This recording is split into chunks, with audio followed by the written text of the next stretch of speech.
Sports. We are Fox Sports. We are St. Louis.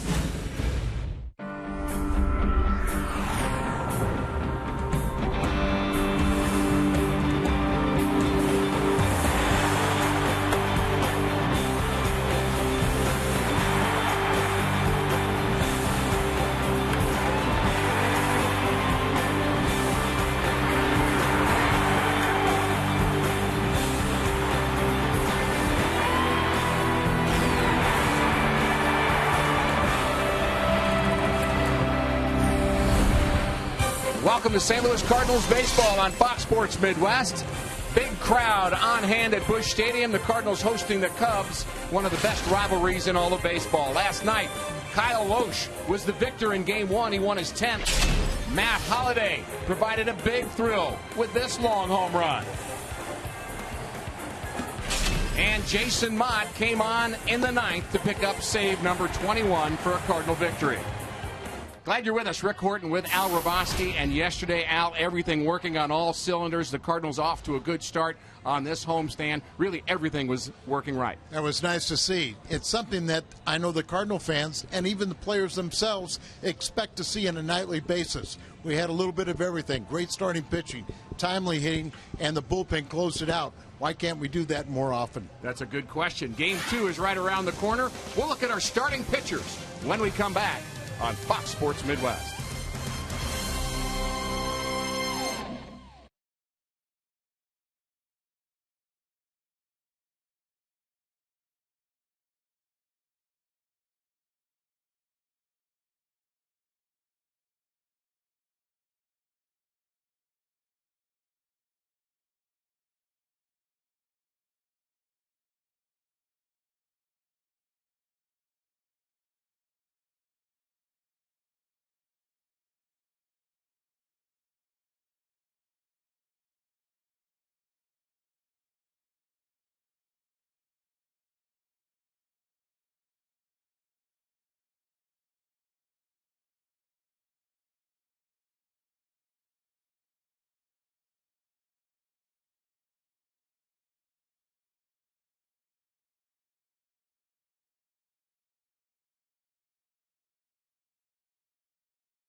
The Cubs and the Cardinals squaring off in Game 2.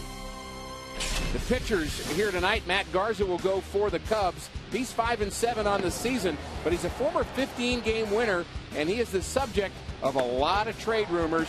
He certainly has some value. Skip Schumacher will bat second for St. Louis. He's hit Garza very, very well in his career. For the Cardinals, Jake Westbrook has had a bounce-back season. He probably deserves a little bit better than his numbers indicate. He's worked quicker, he's worked downhill, and he's really cut down on his walks. Alfonso Soriano has been hot of late, but he does not hit Westbrook very well. He and the rest of the Cubs getting ready for action. Pat Paris will take a look around the rest of the Major League Baseball scene when we come back.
Cards and Cubs middle game of this weekend series here in St. Louis, and it promises to be a gorgeous night for baseball.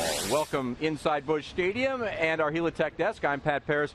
We're going to show you some highlights now of an afternoon contest with ramifications as far as the NL East goes. The Nationals hosting the Braves. First game of a doubleheader this afternoon. Brian McCann gets things going with the long ball. His 152nd career home run, a two-run blast, gives the Braves a 2-0 lead. And then later on, it's Chipper Jones with an insurance homer of his own. How about 463rd career home run for the third baseman, third all-time on the switch hitters list.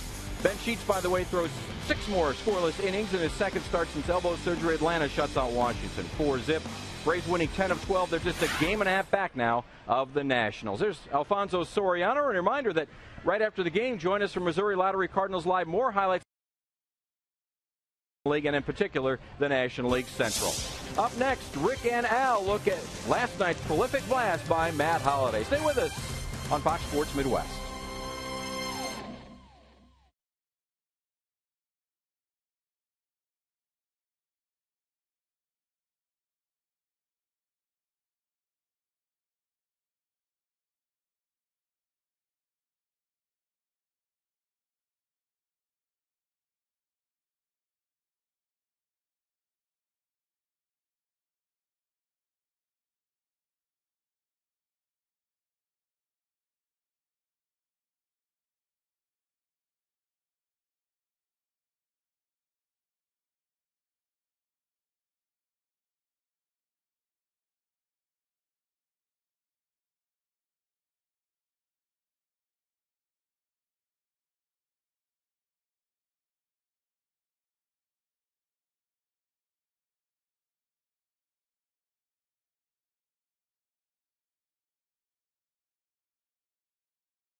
hit at Busch Stadium until yesterday. It was Albert Pujols, August 14th of a year ago, 465 feet against the Rockies and Esmil Rogers. But yesterday, it was Matt Holliday unloading 469 feet.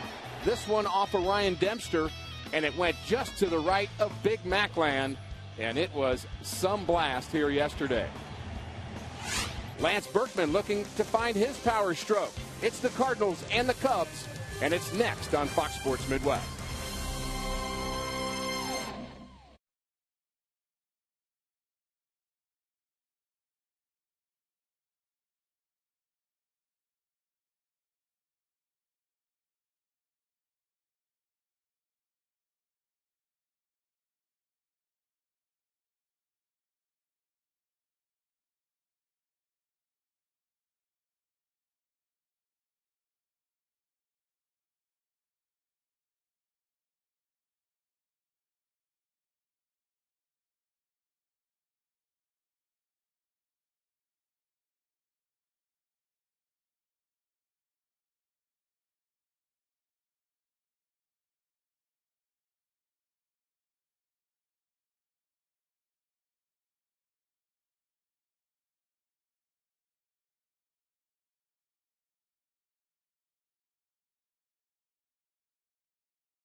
Midwest is brought to you by Budweiser. Great times are waiting. Grab some buds. By your Mid-America Chevy dealers, the #1 selling brand in St. Louis. Find us at stlchevy.com. By Dobbs Tire and Auto Centers, #1 for quality tires and expert auto service. Another warm July evening in St. Louis. Temperatures in the low 90s. Big crowd on hand. The Cubs are in town, and here's their batting order, brought to you by Southwest Airlines. David DeJesus is the center fielder. Starlin Castro, Anthony Rizzo, Alfonso Soriano, very good of late. He'll be in left field. Lajer, Soto, Barney, Valbuena, and the pitcher, Matt Garza. For St. Louis, the veteran, Jake Westbrook. Jake, one game under 500 in his career. He is 500, 92 and 92. 1-0 against the Cubs this year. Leads the National League with his 2.54 ground ball to fly ball ratio. Almost 72% of the time he will throw a ground ball. Enterprise Bank and Trust bringing you Jake's numbers. Looking for a lot of those ground balls here tonight. And he's going to need some help from the defense behind him. In the outfield from left to right, Holliday, Jay, and Beltran. Infielders very important for Jake. Freeze for Call, Schumacher, and Berkman. Yadier Molina will put down the signals. Our Dobbs Cardinals defense.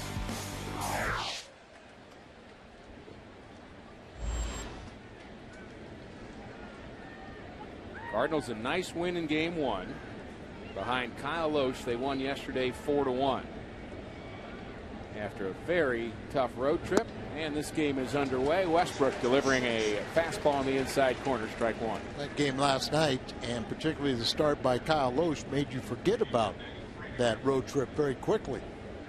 I think that game last night was more indicative of the Cardinals and what they can do. And of late, they've had very good starting pitching. That really sets a tone. Jesus has had some success against Westbrook. 8 for 29 with a home run. Forgetting about the road trip makes me think of Jason Isringhausen. Many other players have said it, Al, but talks about how important it is to have a short memory. If you're in the bullpen, especially, you better have one short memory. But and I think now you're starting to hear the players talk with a little urgency. Not that they can't make up the ground, but I think they feel like they're underachieving, and I think that's a pretty good word. Late swing from DeJesus, who's hit very well at Busch Stadium in his career. 365 are his numbers here at Busch. Been a pretty good hitter against St. Louis overall. Here's the defense. Average depth in the outfield. No shift yet, but we'll see plenty of those shifts throughout the course of this ball game.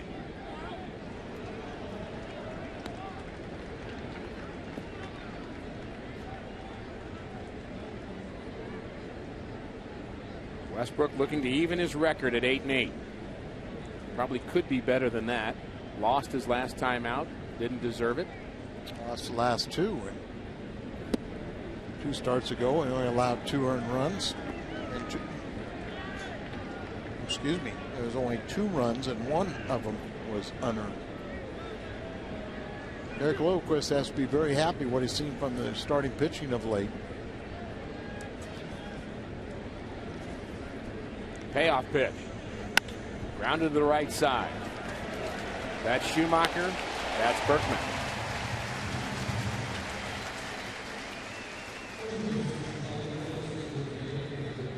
Ground ball, Westbrook. Probably goes into a game wanting 27 of those. And with his stuff, he's capable of it.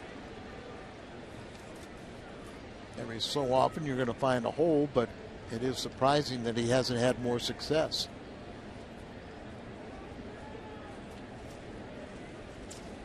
Starlin Castro, 2-time All-Star, has hit .316 in his career against Westbrook, and he's hit the Cardinals well. Very good young player. Ground ball up the middle, tough play for Call, and it scoots under his glove. We have our first hit of the night.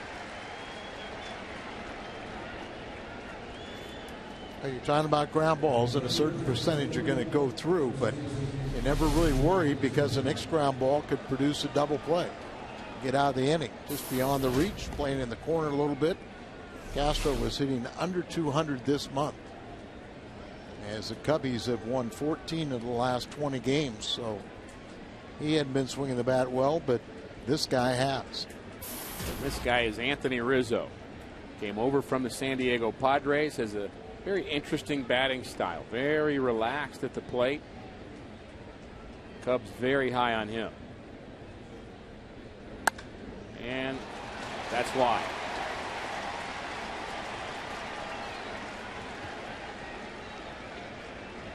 Rizzo is playing in just his 20th ball game, has 5 game-winning hits already. And the outside pitch, good piece of hitting, go where it's pitched. Don't be pull conscious, and Rizzo does use the entire field. Not a bad location for Westbrook. No, up a little bit, but easier to hit down on that ball and get a ground ball. And that brings in Alfonso Soriano, who's really struggled against Westbrook. He struggled against Westbrook, a 111 average, 3 for 27.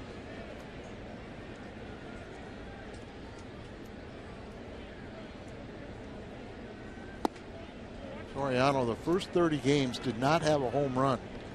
Homered May 15th off of Jason Mott, and he's hit 17 since then. That's second most in the National League, third most in major leagues.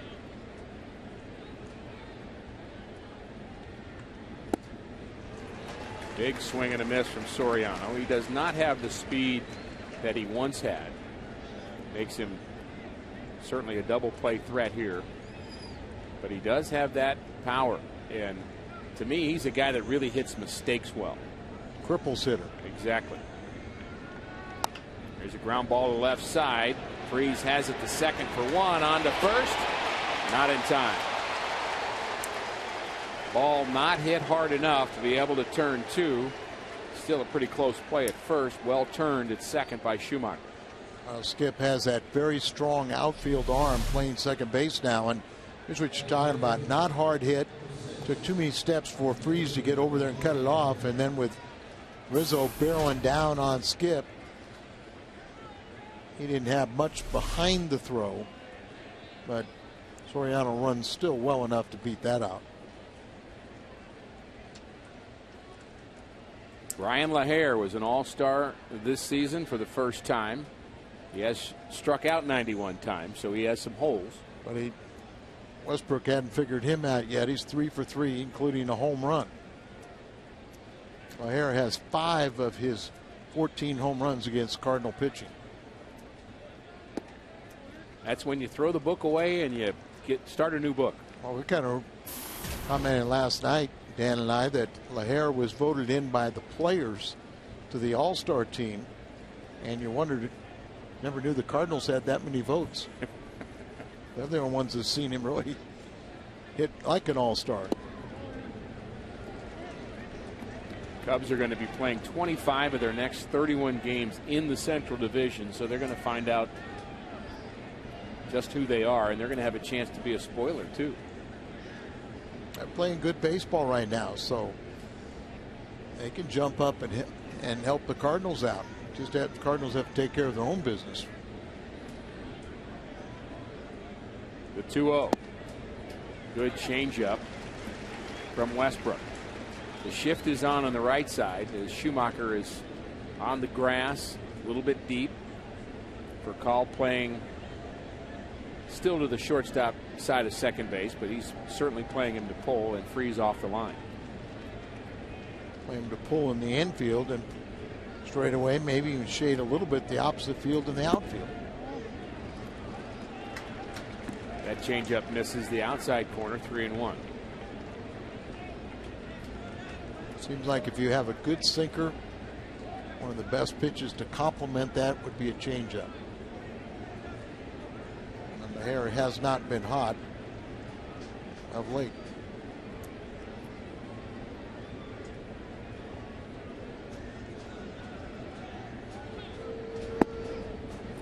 Fastball low, he walks him. And I wonder if he cares too much about that, given the 3-for-3 you were talking about, and Giovanni Soto on deck, who is struggling offensively this year. He's kind of been the hitter in his career. He either has a good year or a bad year. He kind of has, it's kind of all or nothing for him. And does not hit very well on the road. Well, of course, when you're batting 191, where do you hit? But he is 4 for 9 off of Westbrook. I think home and road are the only possibilities. Maybe in his dreams he's a much better hitter. Bases full of Cubs. Castro, Soriano, and LaHare. I think you're right. Westbrook didn't mind walking LaHare, but you got to make sure you get the next hitter out. And a bad start towards that, and Molina's going to want to talk to the right-hander. Well, you talked about it earlier, Rick, that he has cut down his walks this year. Sometimes his ball just moves so much and through the strike zone and out of it. But when you are forced to kind of elevate your ball to pitch more in the strike zone, and a sinker baller becomes less effective. And not a good start. Ball strike ratio. But one ground ball and you forget about it. The 2-0. Now 3-0. Westbrook walked 73 batters in 183 innings last year, which is entirely too much for a sinker ball pitcher. So he's had trouble with the mound 2 or 3 times. He's looked back as if his cleats are catching or slipping.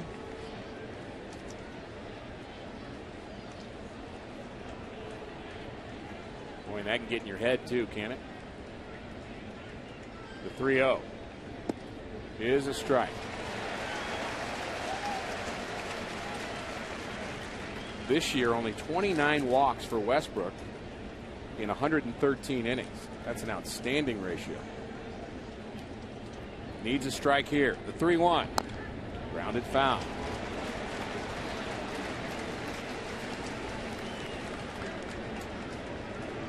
So everybody will be moving. 3-2, 2 outs.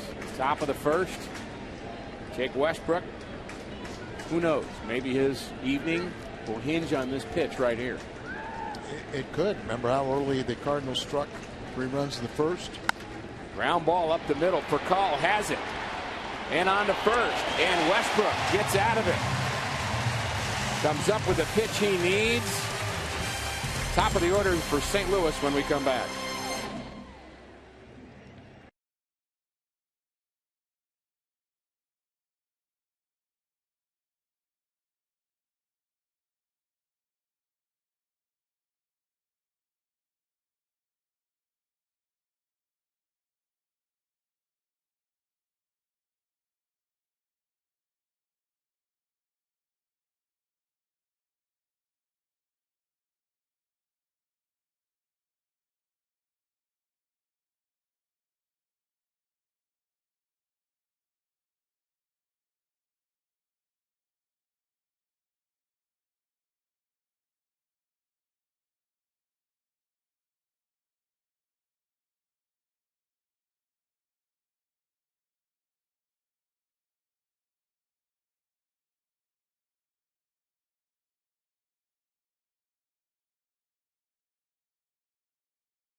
Cardinal fans sometime become friends.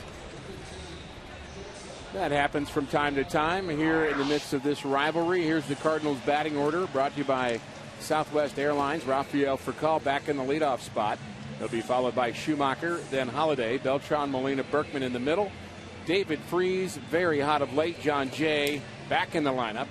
He bats 8th, and Jake Westbrook will pitch and bat 9th. There's another divided family. About 3 of them. Another interesting character on the mound. Matt Garza, 5-7 ERA over 4. Pitches much better at home at Wrigley Field than he does on the road. They say he's kind of one of those creatures that he likes to control everything. Everything is kind of beyond his control. Start time, when he takes the mound, all the things when it's on the road, and he has a hard time dealing with it. Last time the Cardinals saw him, he pitched very well in a no decision, but it was about 40 degrees. Cubs are 10th in the National League in defense. They've had some problems up the middle with Castro's 13 errors. He and Barney patrol the middle. Rizzo and Valbuena at the corners. Soto the catcher. Our Dobbs Cubs defense. Soriano hasn't made an error in left field all season long. How about that? And their defense has been much better of late.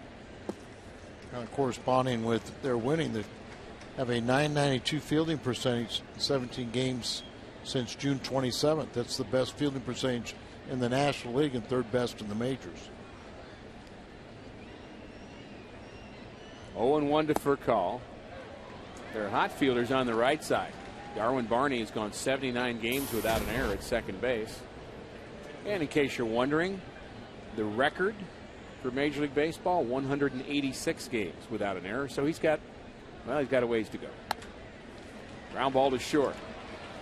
Castro throws out Furcal.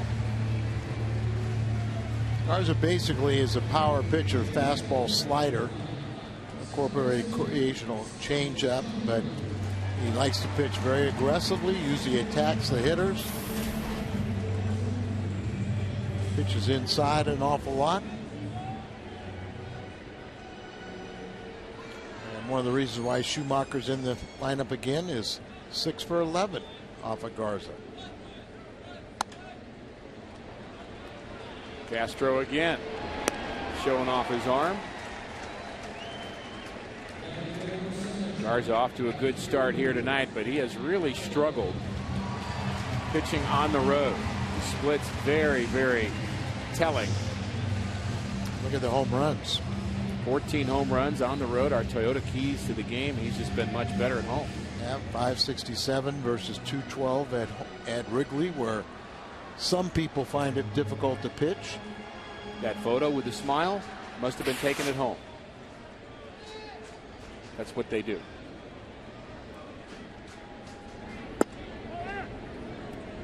Fastball misses to Matt Holliday, and how about the home run he hit yesterday? You and I both agree that we need to remeasure that one.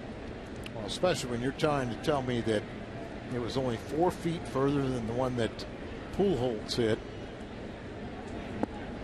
That looked like 100. His landed up in those silver chairs, and Pujols landed down there in the lower deck, you know, in the up above the green section there, above the Dobbs and Shop and Safe sign. But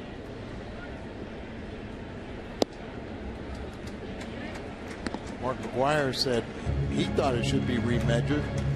One of the reasons he said is that ball never came out of there. He was wondering if there was a hole in the brick wall. Are we sure it landed? He thinks it landed, but he thinks it went through the brick wall out there. Holliday walks. And he's done that 44 times this season. Both he and Carlos Beltran very knowledgeable of the strike zone.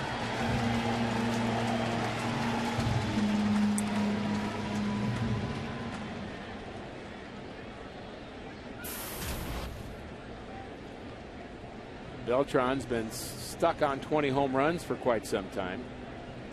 This next one will be a nice achievement for him. It'll be number 200 of his National League career. Like we said, a lot of times these guys are going to see something hard, whether it's a fastball or it's a slider. And he has a tendency to pitch more inside than away.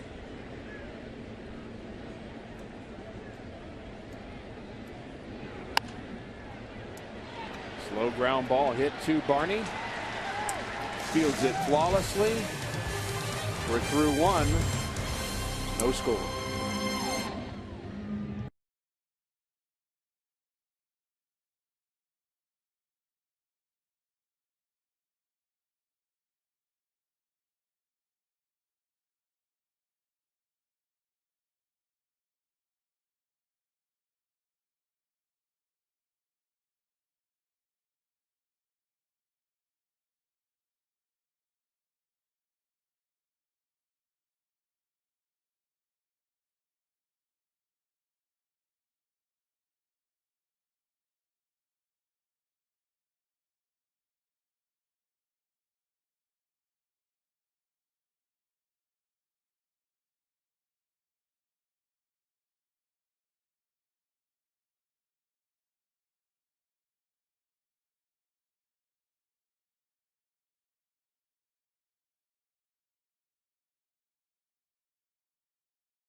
Ticket plan here at Busch Stadium. Each plan includes a hefty discount off the gate price, plus lots of additional perks For details, visit Cardinals.com/season today. Jake Westbrook back to work, bottom of the order for the Cubs. And a good sinker to Darwin Barney at 268. Cubs pretty set up the middle for what their future is going to be with Barney and Castro. Slow roller. Burkall's been busy.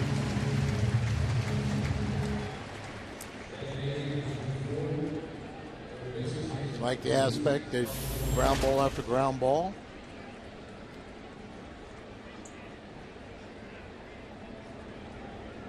Westbrook has 4 of them.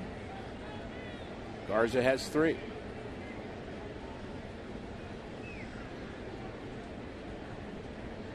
Luis Valbuena spent some time in the big leagues with Seattle and then Cleveland. And they were really thinking he was going to be a guy with pop, and found that he was a little bit more of a gap hitter than a power hitter. And it's tough to be that when you're playing third base. That's a place where you expect power, you expect big numbers. He's getting a shot here. Yeah, they're very pleased with him defensively, and they said his average a little deceptive because he's come up with big hits. Line drive to left. Matt Holliday makes the play. He's been steady in left field. He's much improved defensively since Holliday first arrived. He's worked at it. I remember 2 years ago, Dave McKay, who is now a first base coach with the Chicago Cubs, felt that Holliday should have been in consideration for a Gold Glove. Well, I know Dave worked Matt Holliday very hard in spring training and throughout the year, and Dave was really trying to work with Colby Rasmus too, but Holliday became the leader of that. Said, I'll work hard, I'll show Colby how to work hard. And Dave McKay is getting a lot of credit in Chicago for what Soriano's doing. Only 2 left fielders with 100 or more chances in all of baseball haven't made an error, and he's one of them. And Soriano's actually going to Dave McKay, asking for advice, asking for extra work, and that's something for a veteran to be doing. It really is, and of course he's having a good enough year that even with his 2 more years remaining on his monster contract, you know, they may have a taker. But let's go back to what you said about Holliday, you know, and saying, okay, I'm going to help you, the coaching staff. Let's see if we can get Kobe to follow, because that wasn't, and people don't understand that, but Kobe just didn't want to make himself better, didn't want to pay the price. Holliday does. 1-2-3 inning for Westbrook.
And get the All-American Jack combo at Jack in the Box.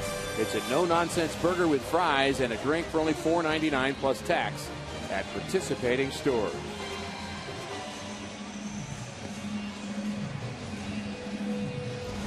Which one's the real large? I think the one that doesn't have Bob Gibson on it is the real one. Matt Garza took a long time to get out to the mound. He made the last out, struck out in the second. He's just now completing his warm-up tosses. Yadier Molina will bat first, and he's had a good year power-wise. But look at the Cardinals' triple threat is Beltran's third in the National League with 20. Holiday hit his 15th last night, already a career high for Molina. And the Cardinals, only team with 3 players like that. They got a couple, Craig and Freese, that are about to join them, as they're both sitting on 14.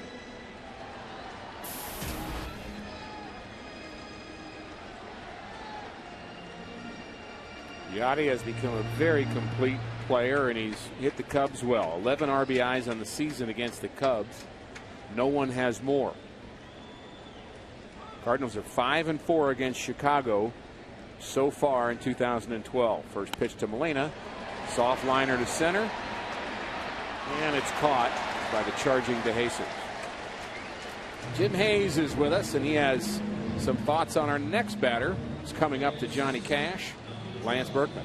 Well, Lance was saying before the game that he sees some parallels between this year's team and last year. 2 teams looking to get jump started. He says one game can do the trick. Last year, it came on September 9th as the Cards rallied past the Braves in 10 and got to Craig Kimbrell. He says this year's Cardinal team has the potential to go on a real big run. Right now, they're just looking for a spark.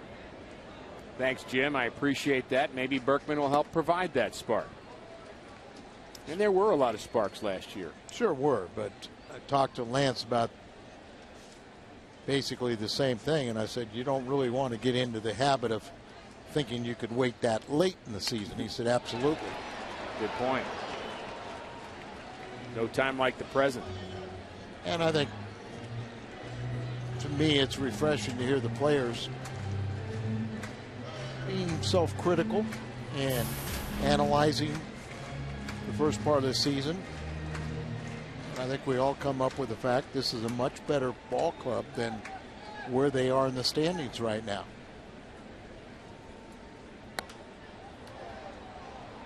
I think if not only that game against the Atlanta Braves that Jim mentioned, but also the game where the Cardinals came back against the Chicago Cubs, and Marmol threw a wild pitch to end the game.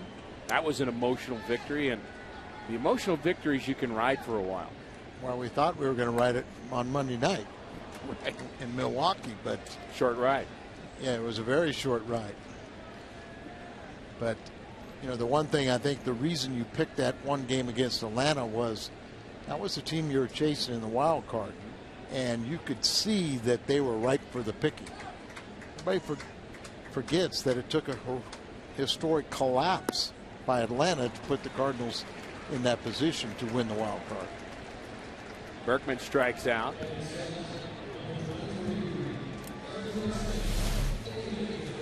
He likes to pitch inside, and there's that slider. Lance is talking about his bat speed is just not there yet, and that may take a little bit of time, but there's also a timing issue that all hitters face. And it's, you know, it's understandable. You missed 2 months with a knee, but remember, he only had like 40 plus at bats coming into the entire season. So it's really been a wasted season for Lance, and tried to do it the old-fashioned way without going on a rehab. And that rule was put in for the benefit of the players, but a veteran like Lance Berkman, he knows his own body, thought he could do it without it.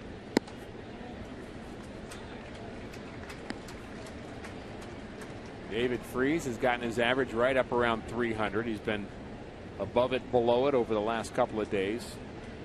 Batting .413 in the month of July. 2-0 count in his favor. In a line drive, this is trouble. Into the corner, it's fair. LaHair plays it off the wall, but a stand-up double for David Freese with 2 out. 16 double for Freese, and he has been one of the hotter hitters in the National League for the last couple weeks. You can see the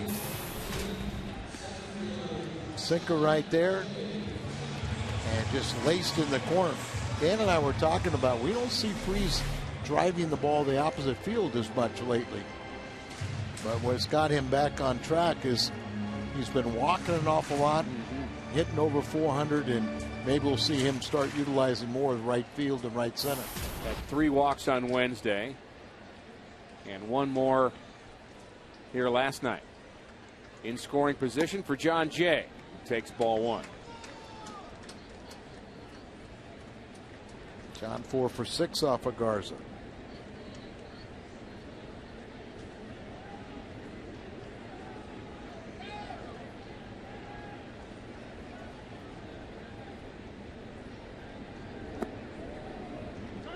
And in the ebb and flow of a season, I think it'd be fair to say that he's not exactly flowing right now. He's had timing issues since the All-Star break, and now batting in the 8th spot. I think Mike Matheny's showing that that's where he's maybe trying to put guys that are struggling a bit. He did that with Furcal in Game 1 of this series.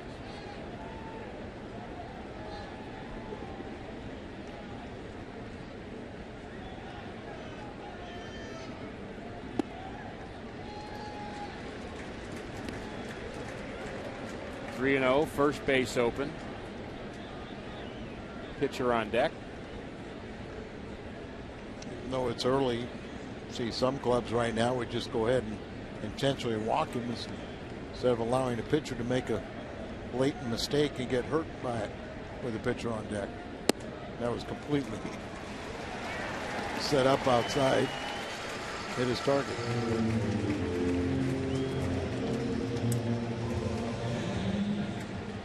Hitting the road, take Fox Sports Midwest coverage of the Cardinals with you wherever you go this season.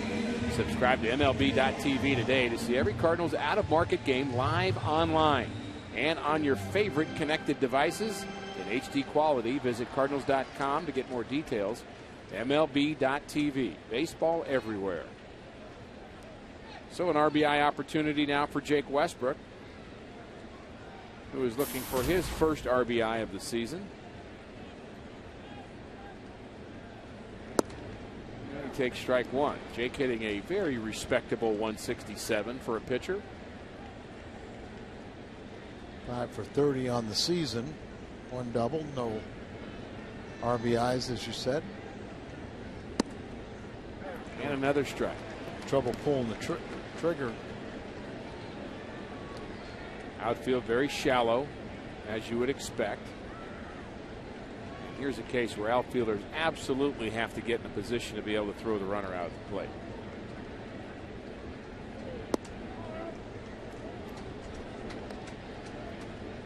Slider misses away 1-2.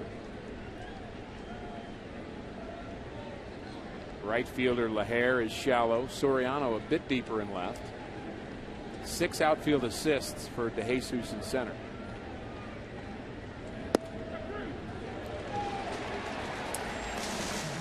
And Garza handles Westbrook. On to the 3rd, no score.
love this rivalry.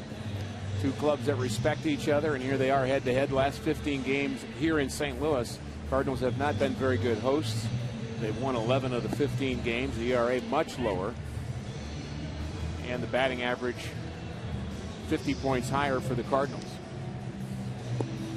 Rick, it pains me to say that the Cubs do hold the lead in the all-time series. They do. I bet that guy knows it, and that's why he's laughing. He's smiling. Cub fans, they just have to learn how to just smile right through it, don't they? They know how to have a good time. It'll never happen in my lifetime, but if the Cubs ever were to win, you wonder how many people would jump off the bandwagon. The mystique's over. Less interest, less chic to root for the Cubs. I think that happened to the Red Sox a bit. Sure.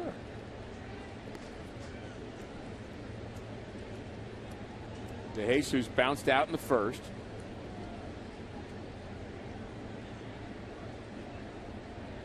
That last outing for Jake Westbrook, because of the low pitch count, he was able to work into the 8th inning. Career record of 92 and 92. You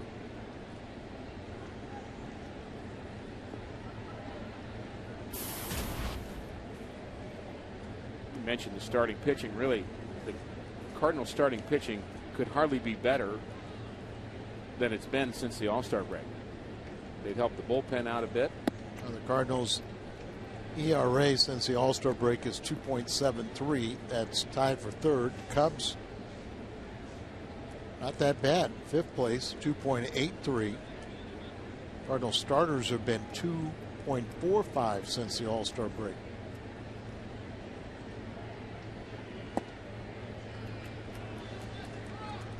Westbrook behind again, this time to DeJesus, 3-1 in the third.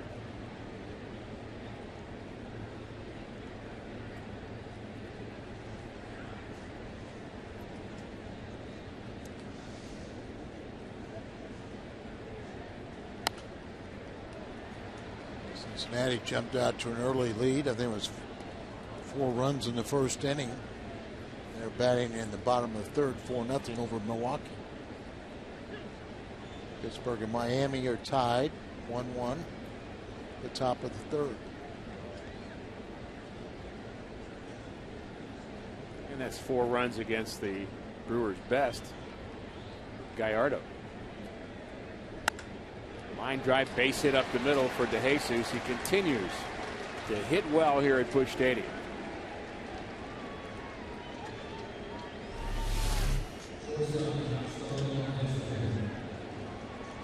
On the sinker, but a little too high. He hit a line drive with that one.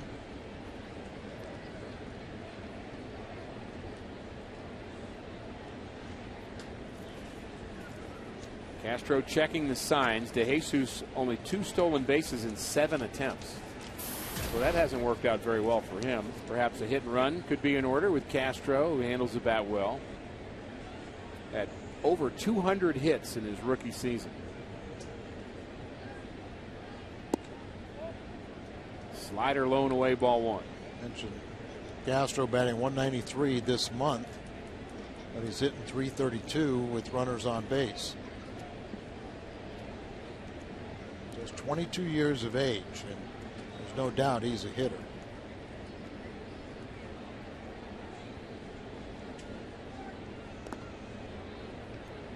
Castro in his first 2 big league seasons, 346 hits. That's a modern day franchise record, surpassing a good buddy of mine, Glenn Beckert. And 335 back in 65, 66.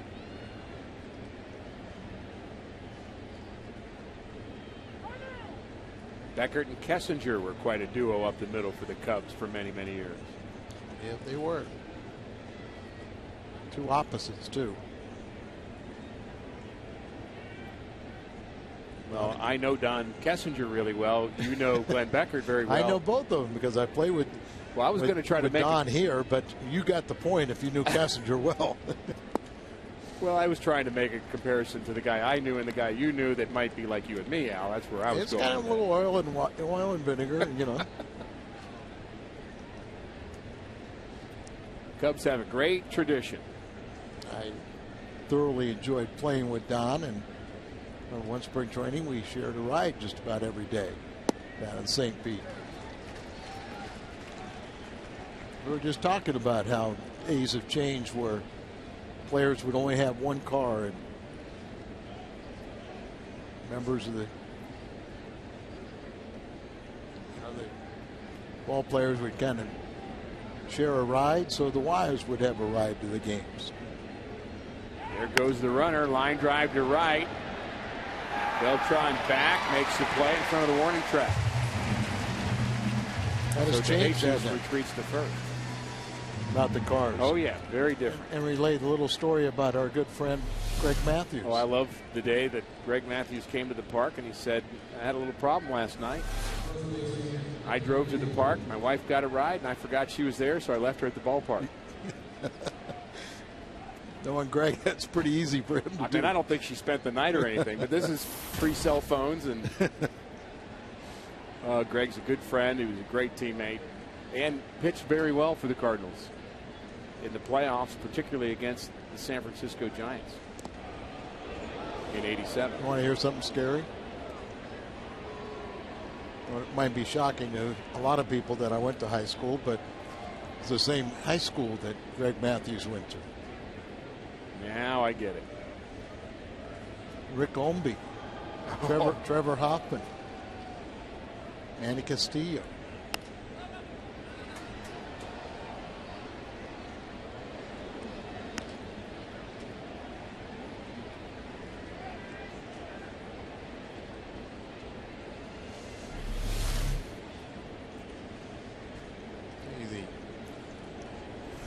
Left-hander throwing first baseman, so you got the glove on the right side.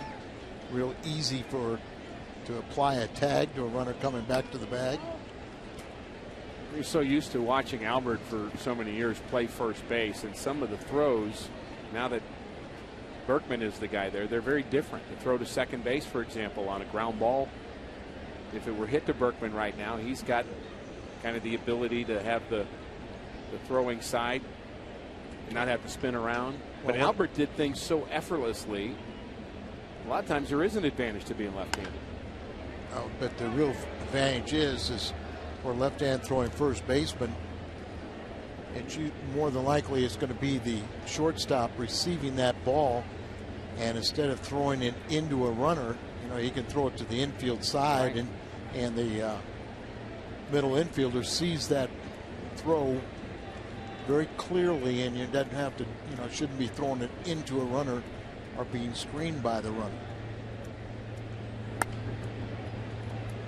Think about the bunt play at first and second to throw to third base. Sure. It's a much easier throw for a left-handed first baseman. Even Albert, trying to go to second base. right. But Albert was just so good, he overcame all of that. Once again, you can't be afraid to make a mistake.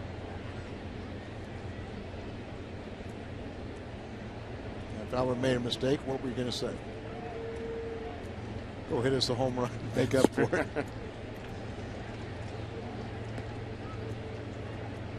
He didn't make very many.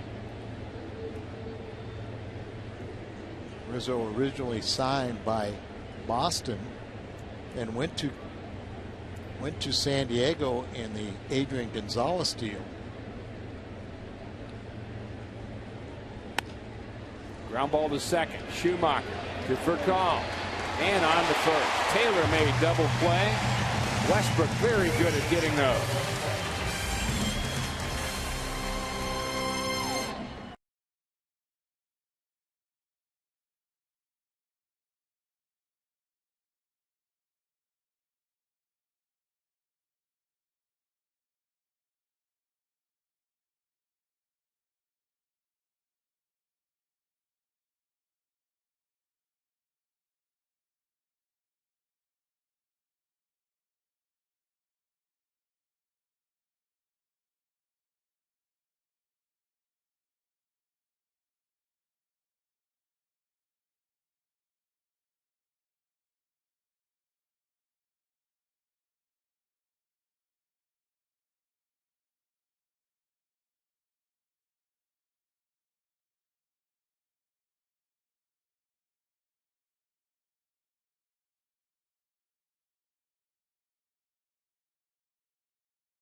We were just talking about Greg Matthews, so what does he do? He shows up at the ballpark.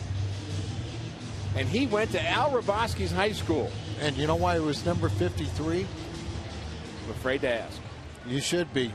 This is his quote, because that was Herbie the Lovebug's number, and we're both similar. We get in tight jams and have the ability to get out of them. I kind of like that. Now, how come I never knew that story? Played with him for years. Did you really want to know? He's working here tonight. How about that? I think I saw him the other day, and leaving the ballpark, and he said something about he was. Line drive, base hit to left for call.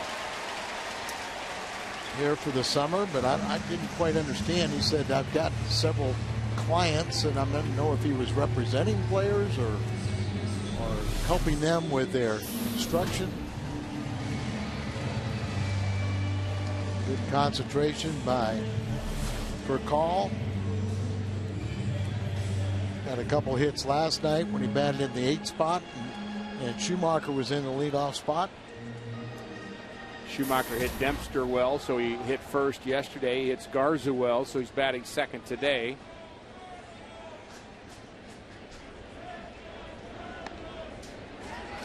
Sacrifice bunt. Works out well. And there goes Furcal. He's headed to third. Close play there, and he is out at third. Tried to slide to the back of the bag as Valbuena almost didn't get back in time to cover the bag. Furcal trying to take the extra bag, and it doesn't work out for St. Louis. It's a sacrifice 3-4, and then they 4-5 put out. I'm not sure he was out. I wasn't sure either, but you couldn't ask for Gary Cedarstrom to be in a better position. Oh, he's out. Yeah, he's out. Good call. Good call at all. But it looked like, now watch when he comes in here, they almost were too late. Barney didn't almost get there, and then it looked like put his head down, but they adjusted quickly, and Barney is part of the double play. So nobody on for Matt Holliday, and that's a shame.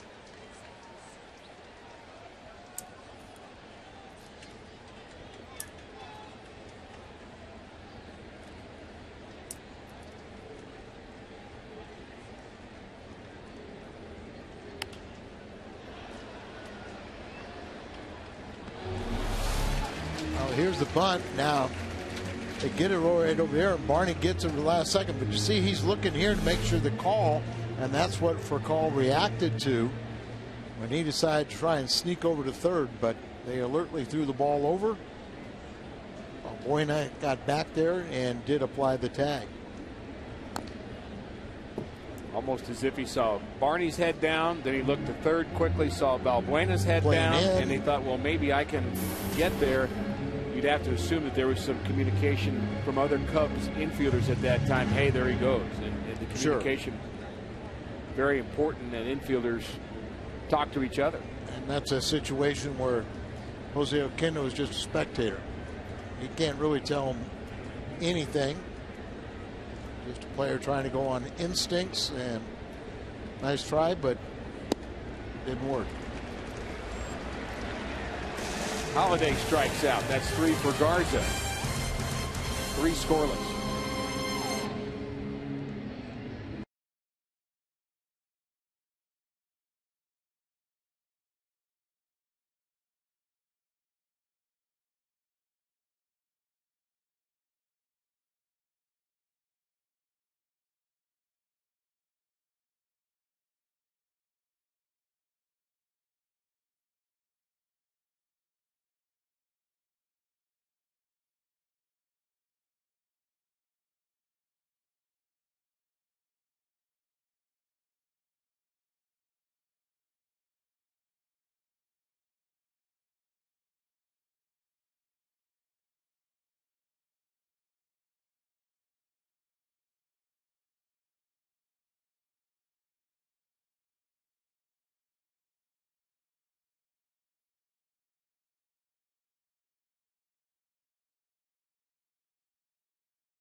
Mo.com. Start planning your next Missouri getaway. We are showing you Ledgestone Championship Golf Course and Table Rock Lake, both near Branson.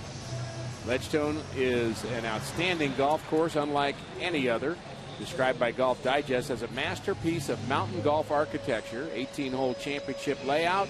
Players don't want their round to end. And Table Rock Lake,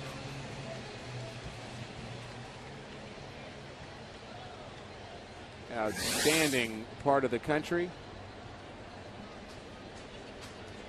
Go to visitmo.com.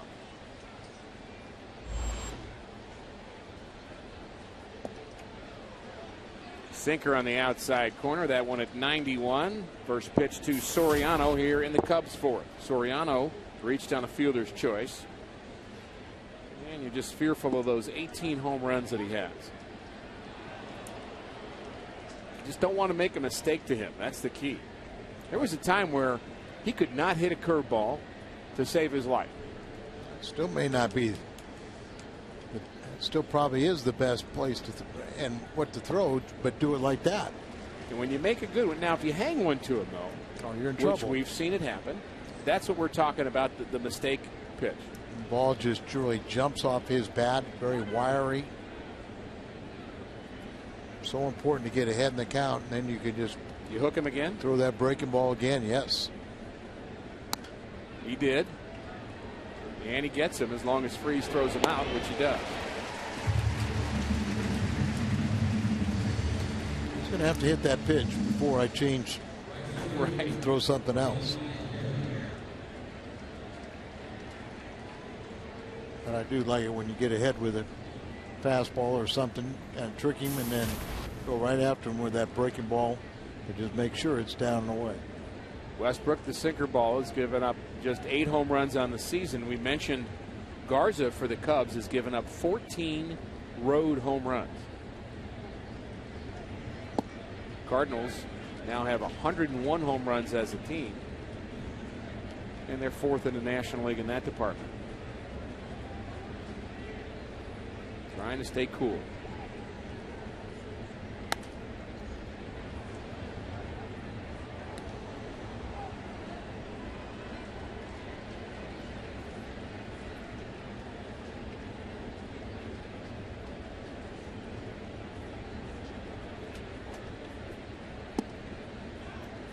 .93 degrees at game time.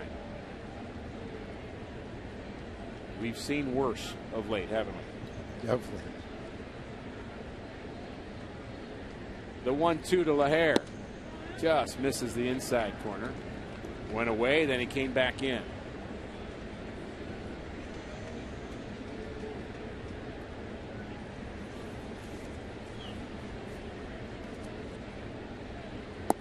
Good changeup from Westbrook. And that's his second strikeout of the night. Right about Jake, who gets an awful lot of ground balls. 2.5 ground balls to fly balls, and nearly 72% of the time he'll throw a ground ball. He's got 5 ground ball outs tonight, 6 ground ball outs. Again, he looked a little uncomfortable on that follow through on that last delivery. It's happened 2 or 3 times where he's landed awkwardly. Fly ball to right. Beltran has it. 1-2-3 inning for Westbrook. Beltran will bat first when we come back.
How ironic is that?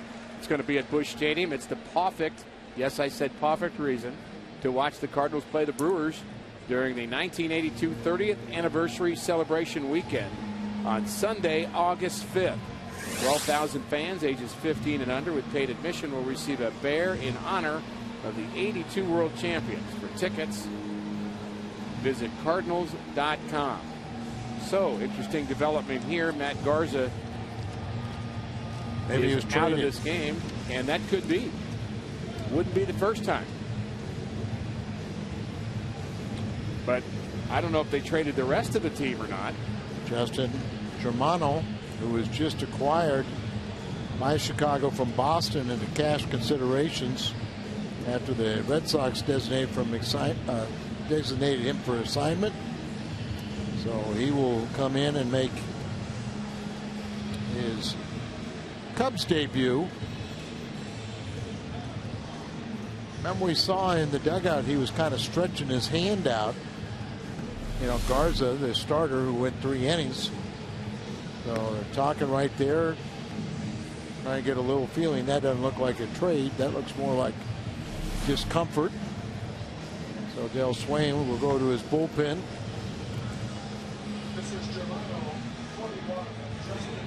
And we'll give Justin Germano a chance to warm up.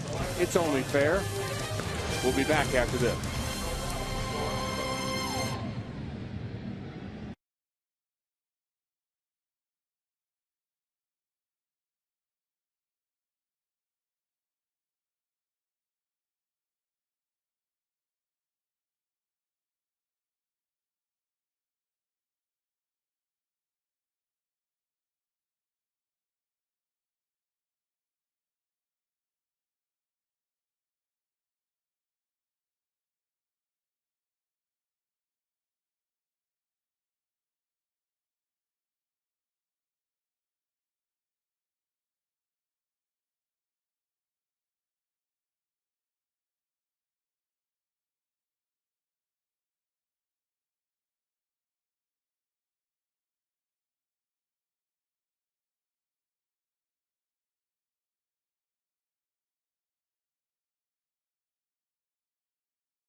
Game weekend series with the Northsiders. Matt Garza, the starting pitcher, has just been taken from this game, and we'll get a report on him as to what is ailing him. But the Cubs have had to go to their bullpen, and they bring in Justin Germano. Said Ricky, you know, he was just acquired. There's, you see, number 29 years of age. Cubs represent his 5th big league club. Padres in 04. 2007 and 8, the Reds 2006, the Indians 2011, 10-11, Red Sox this year. Also pitched professionally in Japan and Korea.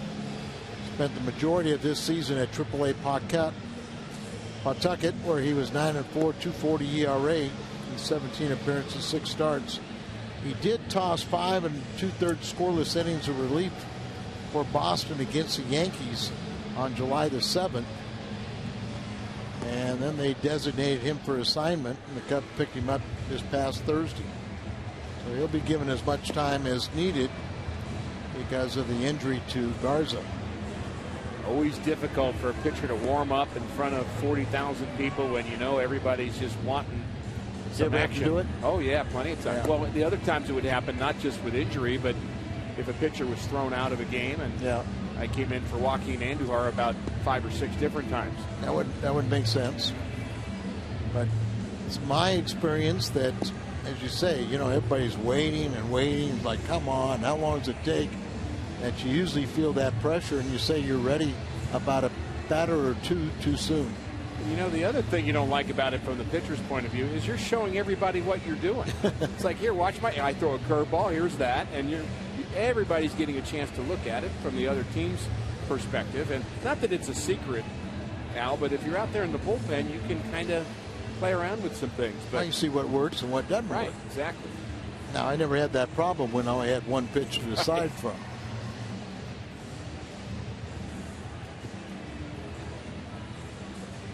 The Astros made a deal again today. They sent Brett Myers to the White Sox. I thought that was a forerunner. And they got the closer, Cordero. They got Cordero. I thought Brett Myers was either going to go to the rotation or he was going elsewhere. They made a 10-player deal yesterday with Toronto. And today that deal was with the Chicago White Sox, and they're making deals with the American League teams, but Houston will be an American League team next year. That's true. That'll seem strange.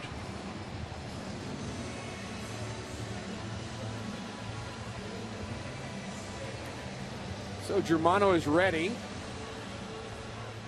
for Carlos Beltran. 3 innings, just 2 hits from Matt Garza. Didn't see anything out of the ordinary other than him stretching his forearm perhaps in the dugout. But he went. Sometimes that forearm muscle is indication your breaking ball kind of irritates it and it tightens up.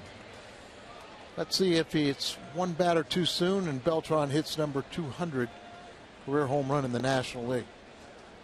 That's the number you were talking about. Yeah. He's already hit some big home runs this year and had some big moments. 300 stolen bases to go along with his 300-plus home runs. By the way, last night he picked up his national leading 12th game-winning RBI.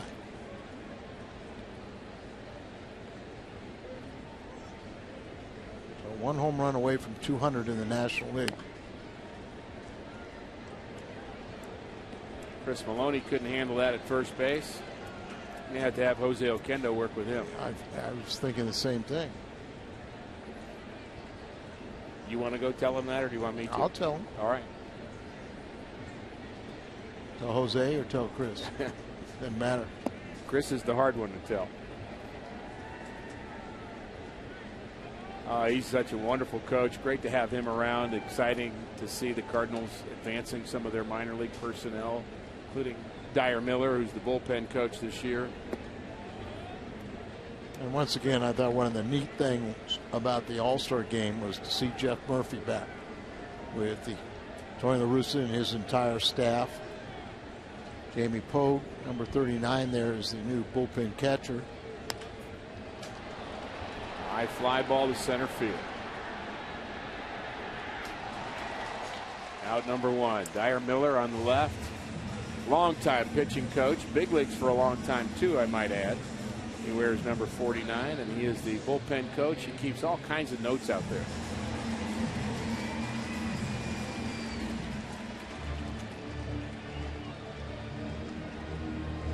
Now, if they're both standing there by the fence, who's answering the phone when Mike calls? I don't know, but look at how weird. Your number 49 and my number 39. That's what they think of us. I wonder if they're doing that in tribute to us. Somehow I think not. I don't think so.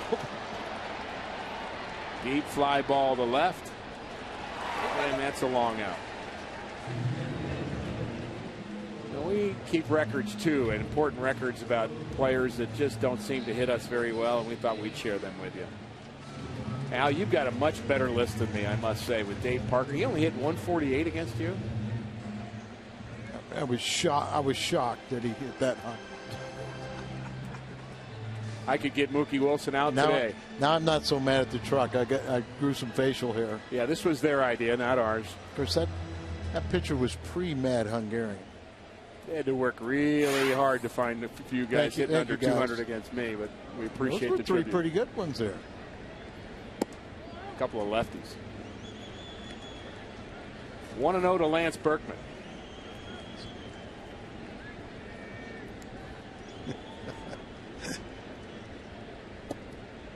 Another off-speed pitch. So 2 long fly balls in the Cardinals' 4th inning, and Berkman trying to get something going here for the Redbirds. They struck early in game 1 of this series, 3 runs against Ryan Dempster, and they made those stand up, winning 4-1. Kyle Loesch was outstanding. Ground ball up the middle, base hit. One too many changeups to Lance Berkman.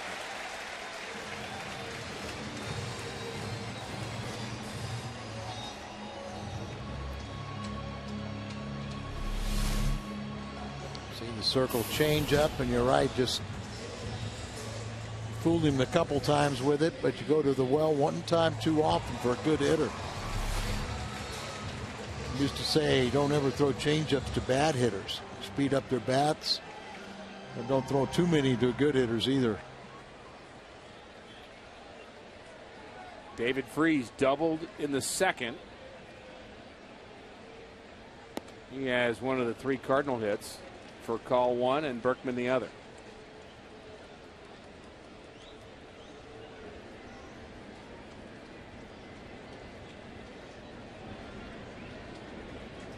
There goes Berkman, and they don't pay any attention, and that is a Yadier Molina stolen base. His 2nd of the year. Step off, step off, step off. That's what I'd have been yelling. Somebody should have been yelling that. Not to say they weren't, but got to yell it loud. That's what you do. You can't. You got to step off, then try to figure out what's going on. I still don't know how that happens. A third baseman can see it. The catcher can see it. First baseman can see it. And they're the closest 3 players to a pitcher. Why they don't scream, step off. Said this before, but I played with Joe Ferguson, who was a catcher outfielder, and he always felt you should be able to steal 10 bases a year by just taking advantage of the defense not paying any attention to you. Berkman's 2nd stolen base of the season, and he's in scoring position for Freese, who has 53 RBIs. 2nd in the National League with 2 out RBIs. And we've talked a lot about how hot Matt Holliday is, but David Freese is equally as hot. He's actually hotter. He has 26 2-out RBIs, but look at what he's done here in July. 413 average. Holliday, as you said, we talk about him all the time. 385, and look at McCutcheon. 500 average. Neil Walker right behind him. Then you've got Freese, Scott Rowland, and Matt Holliday.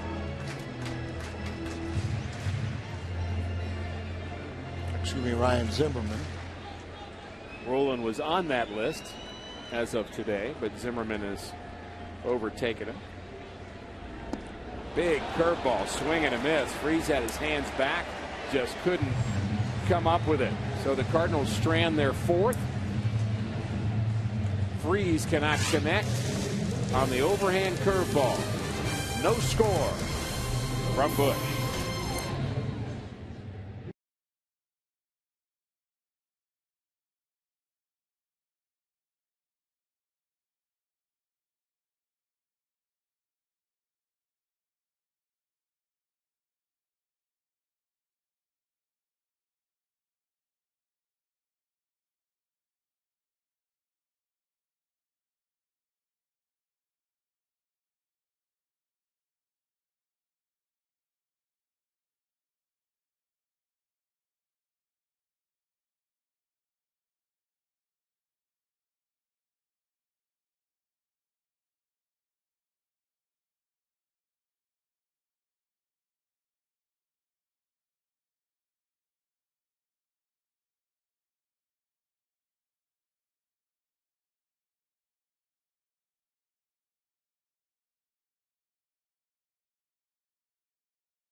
2 nights hotel, money and gas, or airfare and rooftop seats with Amy and Kayla for the July 28th game in Chicago in our Windy City Weekend Sweepstakes. Register to win at the Fox Sports Midwest Girls Facebook page. The Windy City Weekend. About that new view, the 360 Club on the top of the Hilton Hotel, looking down into Busch Stadium. Why do I feel like Elmer Fudd when I say Windy City Weekend? Can you answer that, Al? Keith Oberman helped you. I guess so. 1 pitch, 1 out.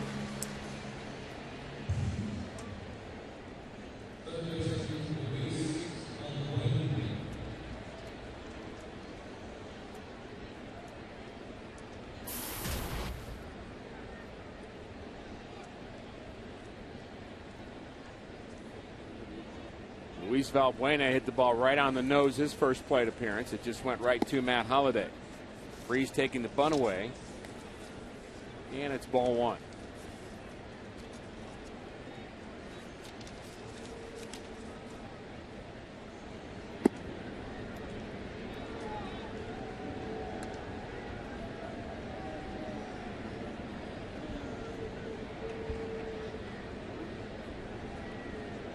Scoreless game, both sides 3 hits apiece, no errors committed. Have to think the Cardinals catch a break, getting Garza out of the game, and Westbrook still going strong. Retired 6 in a row.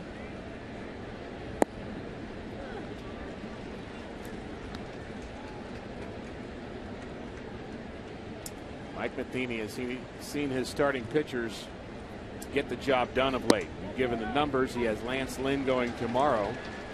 And Westbrook's been good so far tonight, but a leadoff walk, or 1-out walk to Valbuena, brings in pitcher Germano.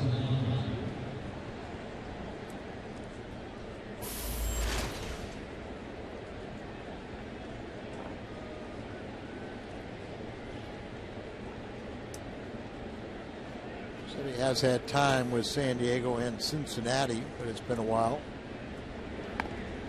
He gets the job done. Perfect bunt.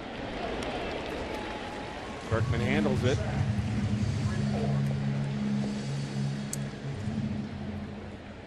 So an RBI opportunity for DeJesus. Here's the bunting angle and style of Germano. Perfectly executed. And see how simple it is, Ricky?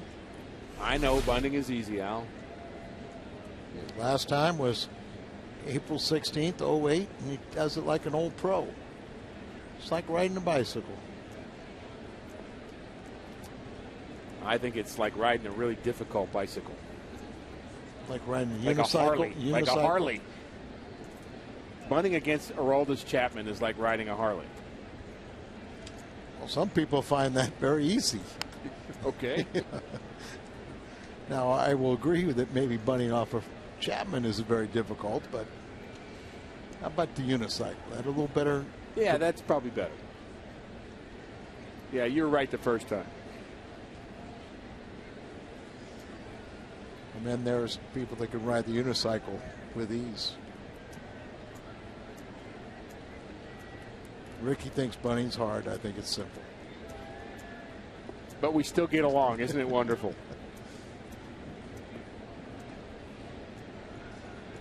And you had to do it a lot more than I did.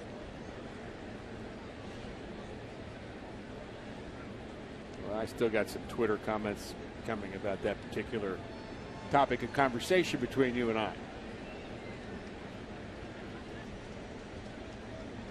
1-1 on DeJesus. And it's about even, you'll be happy to know. Didn't you have Buddy Mick? When that Whitey's buddy that was the bunting guru? I do remember him. Buddy Mick was. I actually learned it from Nick Leyva, though. He was my bunting coach.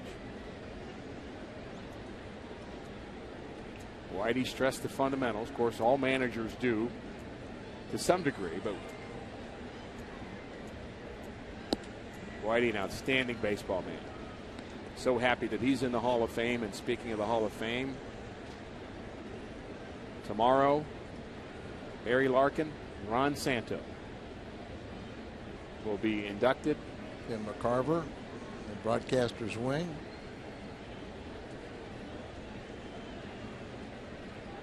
Congratulations. 2-2.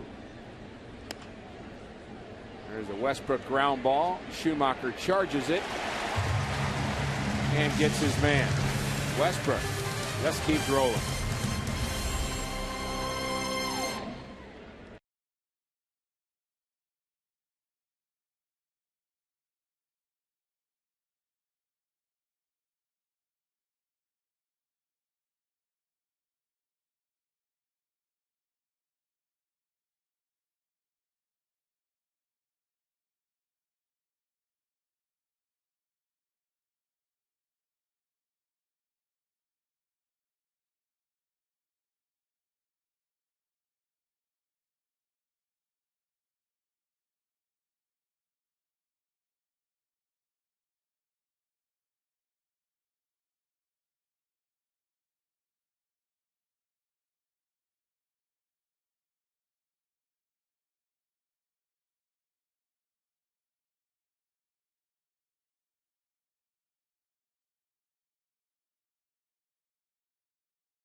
Brewers, 25,000 fans ages 16 and older will receive a one-of-a-kind replica ticket from Game 7 of the 1982 World Series, courtesy of Tickets.com. For more information about the 1982 World Series Champions Reunion Weekend, presented by Fox Sports Midwest, visit Cardinals.com/promotion.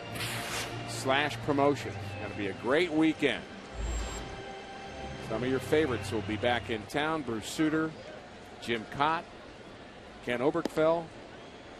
How about Bronny? Did not see Bronny's name. I hope he'll be here. Steve Braun, teammate of mine in Kansas City, but a great pinch hitter. John Jay has bounced out. He walked in the second. Jake Westbrook will bat against Justin Germano, who came on in relief in the fourth after Matt Garza was lifted. Still waiting to hear what his ailment is, but he was only able to go 3 innings. He'd gone 7 shutout innings in his last outing and was really good then. 7 punch outs, and he looked like he was pitching well here tonight.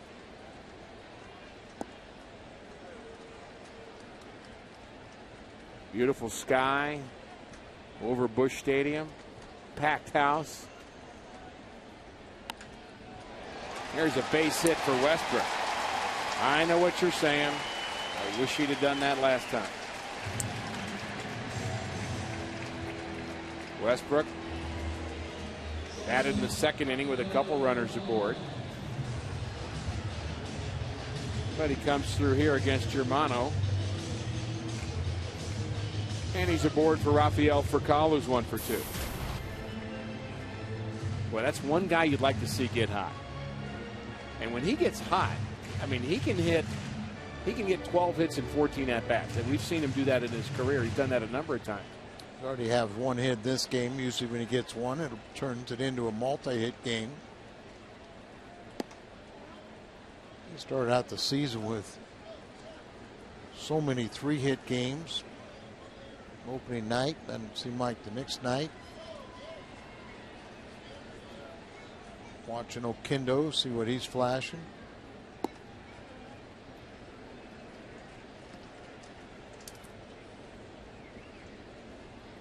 At one point, Furcal was leading the league in multi-hit games. That belongs to Melky Cabrera, now has 43 of them. He's having a breakout year at 372. Line drive to center. You see where Kansas City traded Sanchez for Cabrera, and then they were going to send him, designate him for assignment, but they end up working out a trade for Guthrie with Colorado. But that was a one-way trade, and Kansas City doesn't look too good on that side.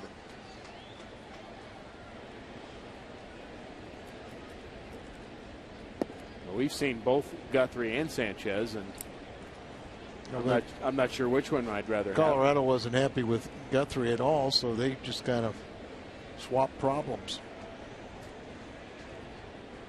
1-0 to Schumacher. Pitch a little low, 1-1. Skip had a sacrifice bunt, and he's bounced out. So you set a batting order for one pitcher, and he lasts 3 innings.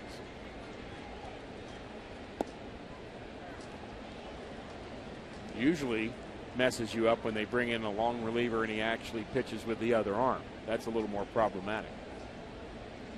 You really look at the Cardinal team with so many legitimate hitters and the depth of the lineup.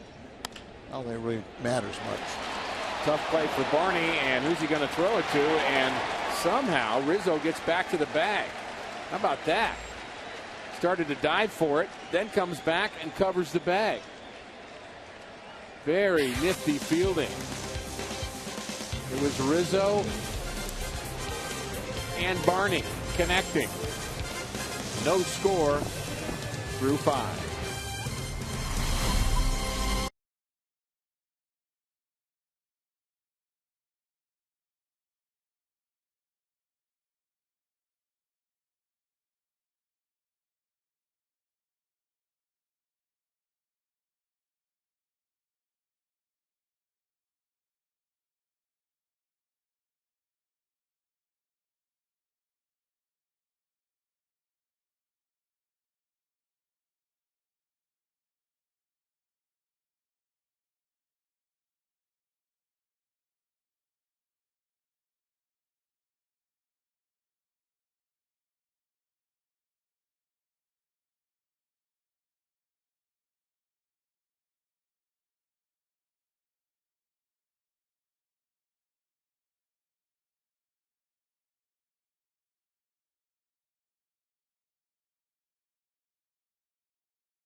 And the Cubs square off again. Our coverage begins at 12:30 on Fox Sports Midwest. Lance Lynn will be looking for victory number 12. Travis Wood, the former Cincinnati Red, left-hander, will pitch for Chicago. No score through 5. Just 7 hits in this game. Really not a lot of offensive threats at all. Well pitched by Jake Westbrook. And 2 Chicago Cub pitchers. The starter Matt Garza, who went 3, and 2 solid innings for Justin Germano, who's in relief. And Ricky, once again, a good lesson to remind young pitchers, if you're involved in a game like this, don't worry about the lack of run support. Just do your job. It's either going to come around or it won't. Don't try to do too much. Yeah, you can only control what you're doing on the mound. So just keep on throwing those ground ball outs and you'll be fine.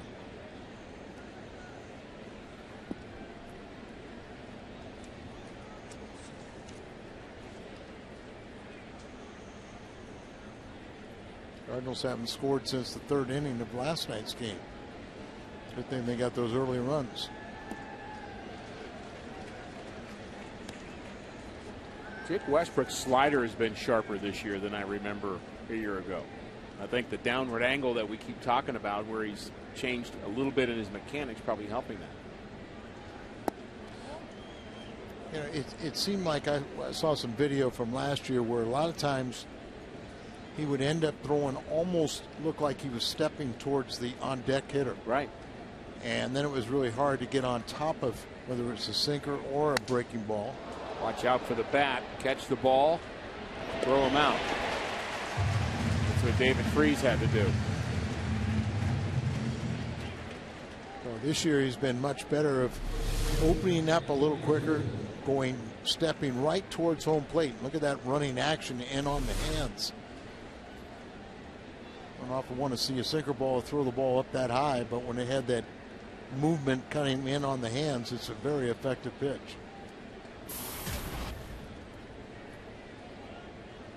Mentioned Rizzo playing his 19th ball game, already 5 game-winning hits. He had 3 of them in his first 5 games. How about that breaking in? And immediately they took the all-star LaHare and said he's available. Very relaxed style at the plate. And Ricky, we've seen this before. I mentioned that he was involved in the Adrian Gonzalez trade. Went to San Diego. He made his major league debut last year at age 21 and just wasn't ready. And he hit under 200 in 128 at bats, and they gave up on him. Now they got a power arm in Cashner, but still, and I mean, this kid has a chance, and they say he is a legitimate 3-hole hitter in the National League. He was leading Pacific Coast League in just about every offensive category at the time of his promotion. Hard to give up on somebody when they're 22. Exactly. Well, they gave up on him when he was 21. Mike Shannon telling me yesterday that at the plate he reminds him a little bit of Billy Williams. He has this kind of relaxed.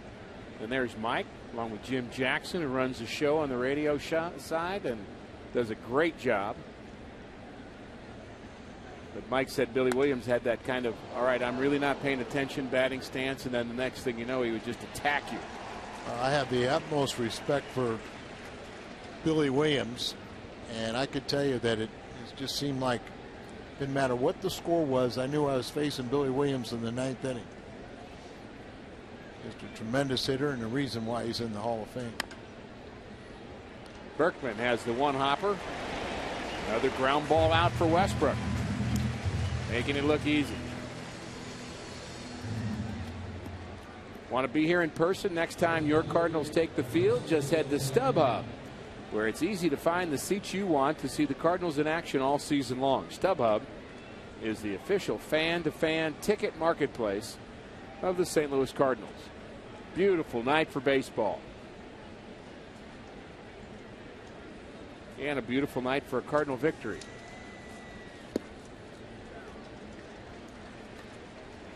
That slider, kind of a get-me-over pitch, and good thing Soriano wasn't looking for that.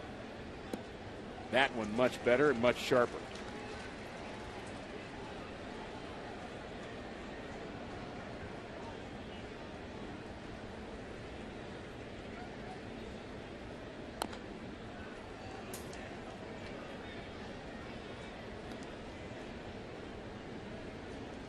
Detroit beat Chicago today, and they move into first place in the Central Division of the AL by a half game. Another slider strikes out Soriano. We had 43,000 here last night. I think they all stayed for some more fun.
AT&T, the nation's largest 4G network. AT&T, rethink possible.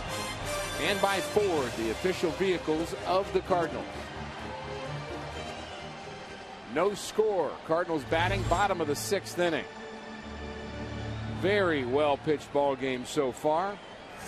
And maybe this is the inning the Cardinals can break out. Holiday, Beltran, and Molina. All of them having very good offensive seasons. First pitch to Matt is an off-speed pitch low. Germano's using that changeup quite a bit. May use it a little too often.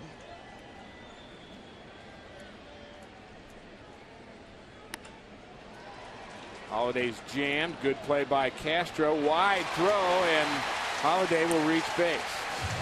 Have to wait to see how they score that. Castro went a long way to get it. Off balance throw. Pretty deep on the outfield ground. It's an error on Castro. He kind of watches his reaction, and he kind of felt like he should have made the play. Kind of running in on him. And he's deep on the grass, slings the ball. Look at that trajectory. As he got way underneath it, there's no way you could have accuracy on that throw, but a leadoff error. Doesn't really matter if it's earned or unearned. Cardinals need the runs. Error number 14 on the season for Castro. First error of the ball game.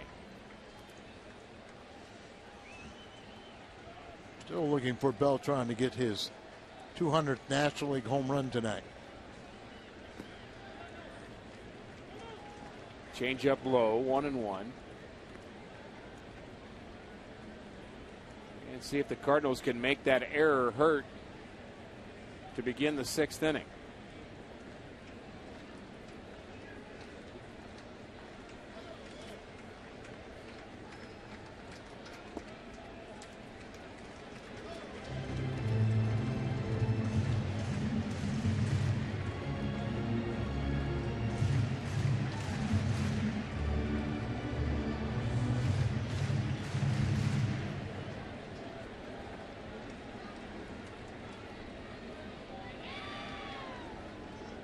Throw to first. Holiday's back. He has 4 stolen bases in 6 attempts.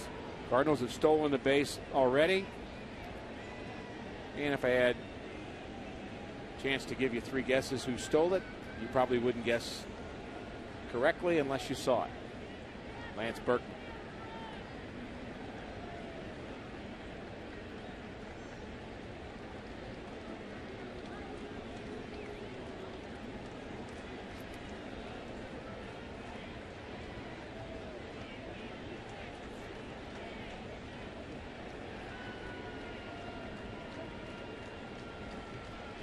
Two-one to Berkman. To Beltran, excuse me, as a slider for a strike. Berkman the runner at first. No, Holiday the runner at first. I'll get him straight. We'll see Berkman eventually. 4 Bs. Just one of them, right? And we hope we see him this inning. Got a good shot. Good chance. 2-2. Soft liner, base hit to left for Beltran. So an error and a hit, and the Cardinals threatening here in the 6th inning. Got the ball up a little bit. Good piece of hitting going with the pitch. Little line drive. So just floating out that way right off the end of the bat, but enough of it to sting it into left and not carry to the left fielder.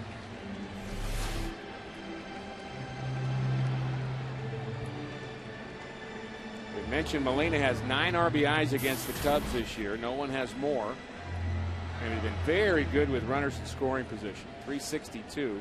But we've seen true to form, Mark Matheny usually in this situation has the batter sacrificed, but it could be a bluff.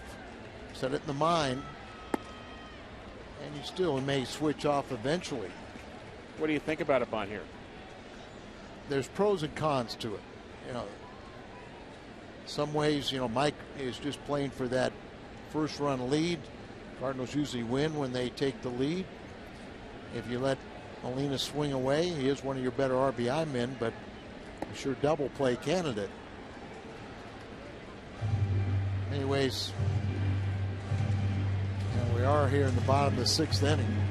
So it's not like the first inning, but in some ways I just didn't like to see him swing away. I'm kind of like you. I think I could make a strong argument both ways in this particular situation. You know, there's really no right or wrong. Right. It's just kind of your preference. Right. Feel. What's he going to do here? Swinging. And he pops it into center field. Yeah, the runners were moving. Now Holliday's going to tag up, but should have no bunted. chance. Right. Now you tell me. And all of our viewers that are thinking that he should have bunted are saying exactly that right now. That's what makes baseball interesting. There go the runners. He pops it up.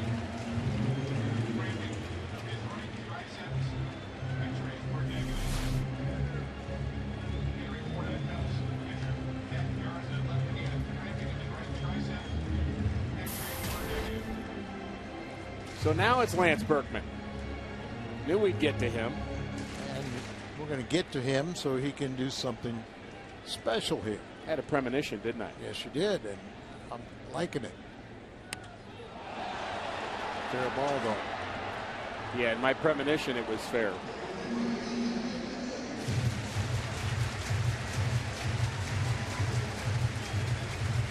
Crowd rising to the occasion here.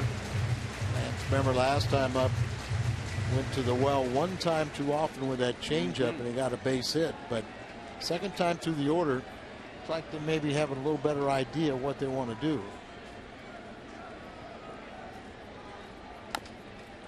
Or maybe not. Germano to second for one, on to first in time to get Berkman. 1-6-3 double play. On to the 7th.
Hall of Fame third baseman to have 300 home runs and 5 or more Gold Gloves.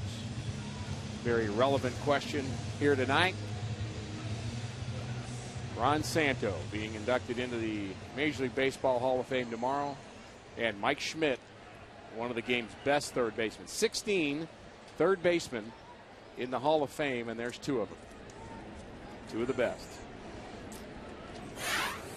I used to have so much fun with Sano and Kid Him, and one time Skip Carey and Steve Stone put a graphic on WGN, and with Ronnie in the radio booth could see the monitor, and said that he was 0 for 13 with 12 strikeouts against me. Sano went livid, wanted retraction.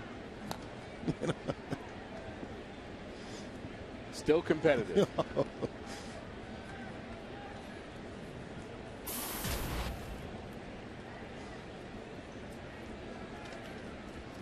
Sano in very rare company when you look at his playing career with the Cubs. Of course, he was an outstanding broadcaster for a long time as well, but 15 major league seasons.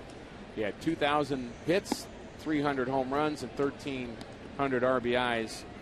Only 4 players reached those plateaus. With that many hits, that many RBIs, that many home runs. They're pretty good ones, aren't they? Hank Aaron, Frank Robinson, Billy Williams. And then that begs you to ask the question, why did it take so long? 9-time All-Star.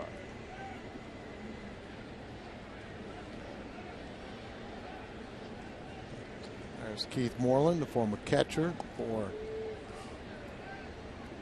the Cubbies and others, but Pat Hughes is at Cooperstown representing the Cubs, longtime broadcast partner with Ron Santo. If you are a baseball fanatic, and I mean you just love the game, the essence of the game, the history of the game, the meaning of the game, you name it, just the feel of the game, you've got to go to Cooperstown once for the Hall of Fame induction. I'm thankful I had a chance to go when Whitey Herzog went in, and it was just a wonderful experience. Westbrook, nasty slider, and that's his 4th strikeout. I've been there one time. It was for Ozzy's induction. Good pitch, starts out outside and then breaks down below the strike zone. 2 in a row, 4 in the night. But I would love to go back when it's not an induction time, because just so you could really soak it in without the huge crowds. And being in the Hall of Fame, they honored Red Chaney's, Whitey Herzog, and Tony La Russa this afternoon. 3 generations of Cardinal managers that have won World Series. That was a nice gesture. 2 have been in the Hall of Fame, and 1 will be.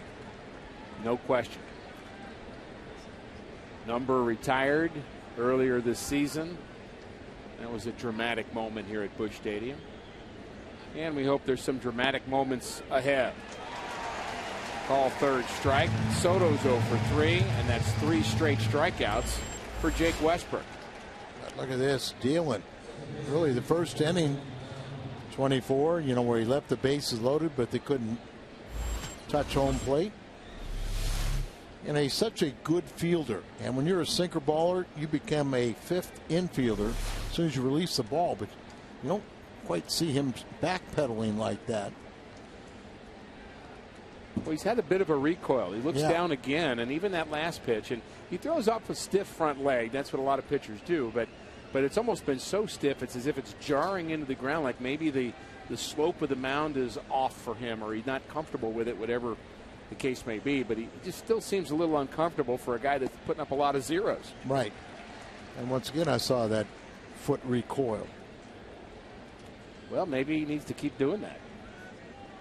I was more the one that I challenged line drives back at me instead of. Bare hand Freeze gets it. David Freeze, a beautiful play on the run. Thank you very much, says Jake Westbrook. Perfect inning for him. Time to stretch here in St. Louis. Westbrook getting some help.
Opportunity to add Hall of Famer and Cardinal legend Bruce Sutter to your bobblehead collection.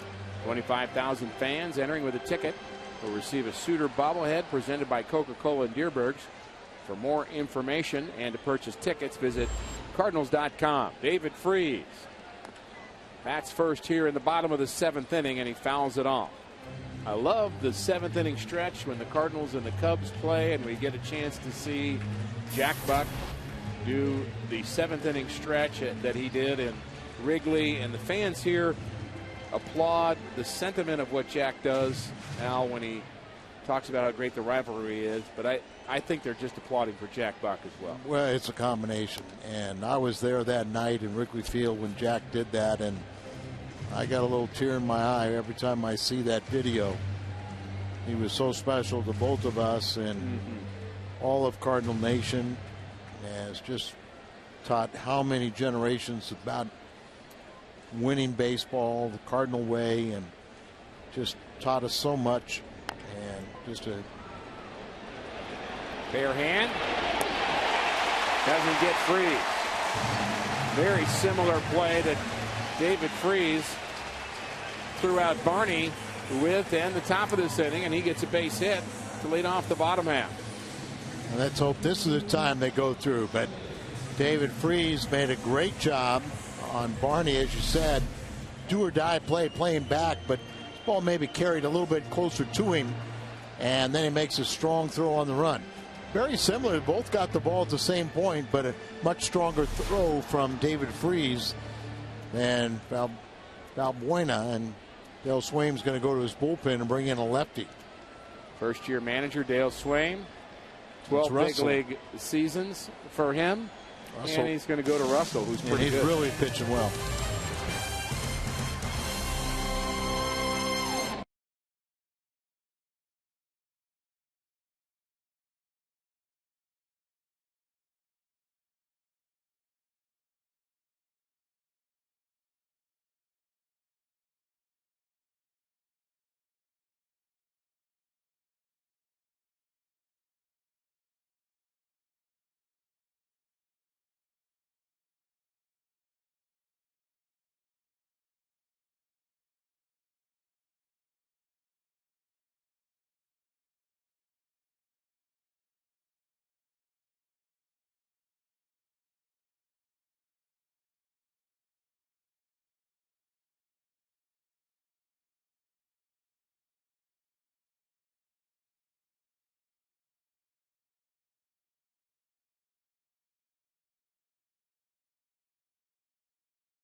About him. Well, he's been very good. He's got 35 scoreless appearances out of 46. Picked up his 3rd win on Wednesday. See the good ERA. 44 innings pitched, 35 strikeouts.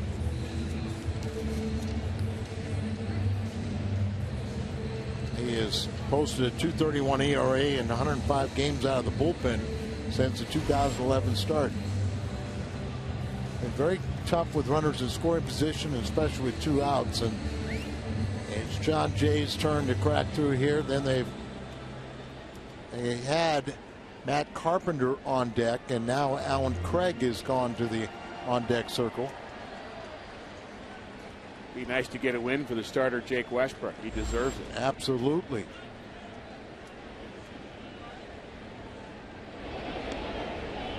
Westbrook with 100 pitches. Couldn't be much better than what Westbrook was tonight. Only allowed 3 hits in his 7 innings of work. How about a bunt here? 2 of those 3 hits were in the first inning.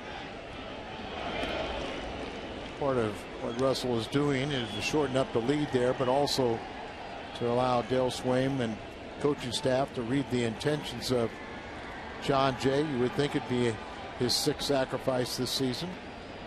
They're playing for the bunt.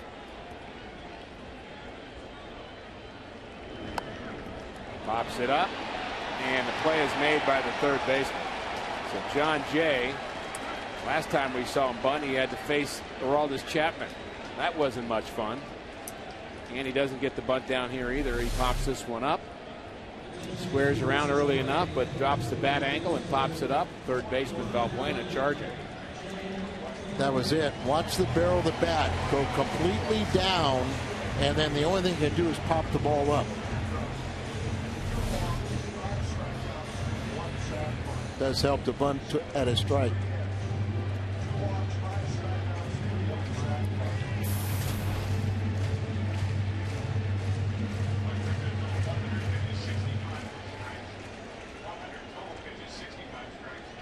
Alan Craig, the pinch hitter. Cardinals batting just 174 as a team pinch hitting. Not a lot of production either. 1 home run. 1 home run. 18 RBIs. And by contrast, the Cubs 6 are hitting 295. Yeah. And they have 6 home runs. Well, you know, it's really, when you look at it too, Cardinals have a lot of kids, you know, inexperienced guys on that bench where the Cubs have the veterans. Nice to promote from within and get guys to big league time, but there's a line drive, base hit for Craig, and it's going to go to the corner. Freeze rounds third. He's being held up there by Oquendo, and I do not believe he would have scored.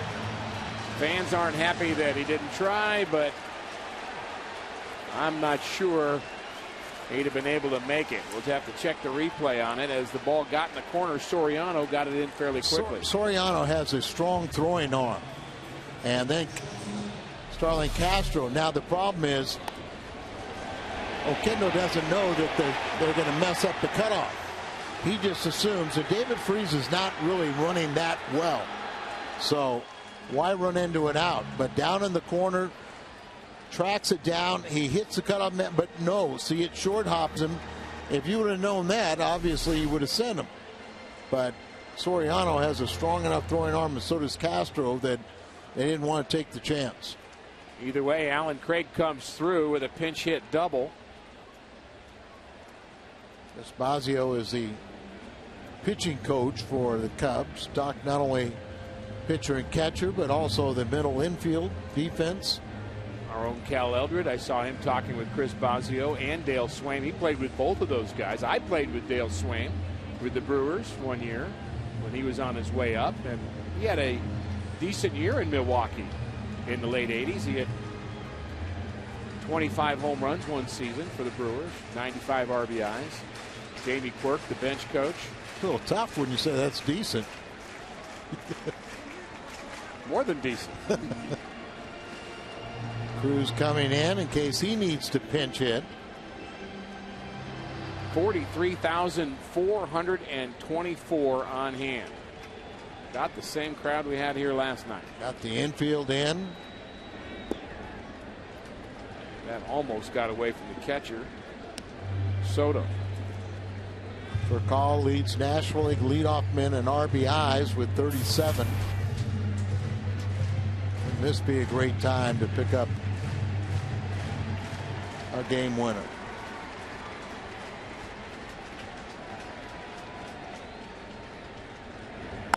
Ground ball left side, base hit for Call. Freeze scores, and the Cardinals take the lead. 1-0.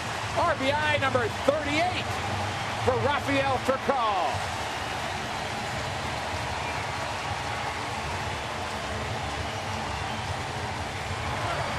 Furcal had been struggling a little bit. I just think he needed a breather.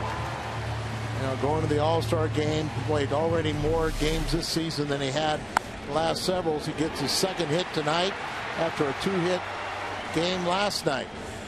and breaks a 0-0 tie. Soriano respecting his throwing arm again. They hold Alan Craig at third, but the Cardinals get the go-ahead run on a key base hit by Rafael Furcal.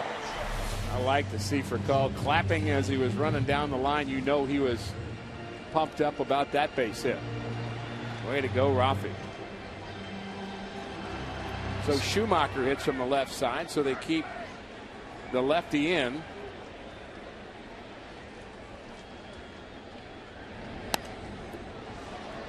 Nobody warming up for the Cubs.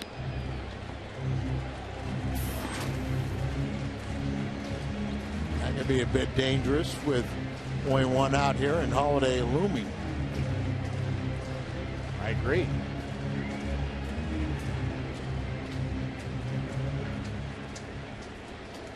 A couple of pitchers in that Chicago Cub bullpen have been very busy, including Russell, who's in his 47th game. John Camp worked a ton also. Good slider, just misses. 1-1 to Skip. Batting .464 with runners in scoring position.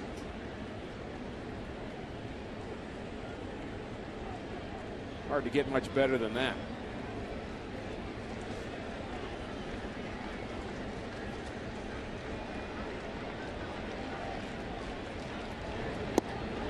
One almost hit it.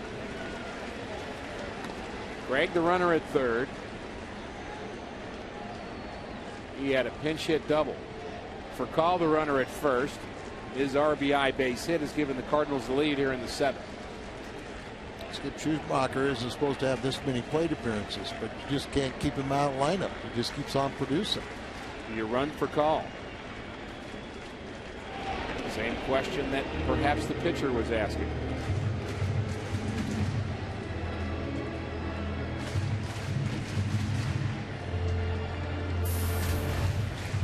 Furcal has 12 stolen bases. He's been caught 4 times. Cardinals would be at least interested in staying out of the double play here. Not going. Fastball misses. Now it's 3-1. I'd send him here. How about you? 3-1. I have no problem. You do worry about a strike him out, throw him out, but for Call, over 300 career steals, should be able to read the move of the pitcher, get a good enough jump where Soto can't throw him out. Almost left a little too soon. 2 votes for him going. Not going, and he fouls it back, and our vote was vetoed. Well, I think Russell gave him a little different look, and he was not comfortable and had him actually moving back to first base.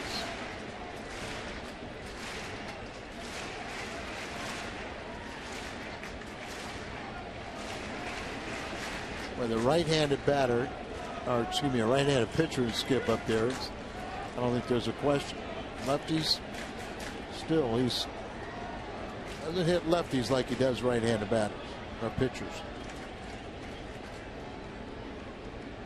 Not going again, and there's a hard hit ball to deep center field.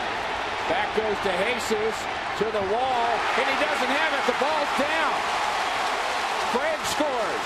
Here comes Furcal. He'll score, and it's 3-0 St. Louis.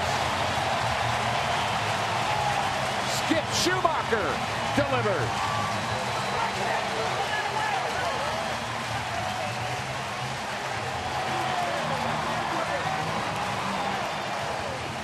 It's Skip's third double. No home runs on the year, but a big blow, and it's almost as good as a home run. So 3-2 pitch, gets a fastball down and in. He hits this with authority right at the base of the wall. Oh, it's a little breaking ball, but just really didn't do anything. Instead of down away, it's kind of backed up and left it right down and in his wheelhouse. So the lefty has to face Holiday. Nobody up in the bullpen for Dale Swaim. Exactly the situation you projected. Schumacher now the runner at third. Oh, Dale Swaim doesn't have a righty up for a reason. He knows his personnel. They didn't have the off day Thursday like the Cardinals did.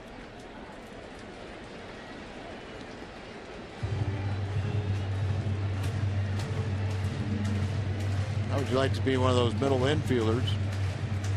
And Holiday at the plate as hard as he hits a ball. Of course, I say that, and then the pitcher's, what, 30 feet closer in. Right.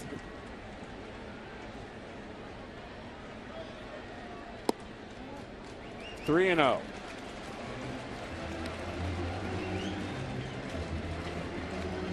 Cardinals trying to make a winner of Jake Westbrook. He deserved it. As well as Loesch pitched last night, you have to say Westbrook pitched even better.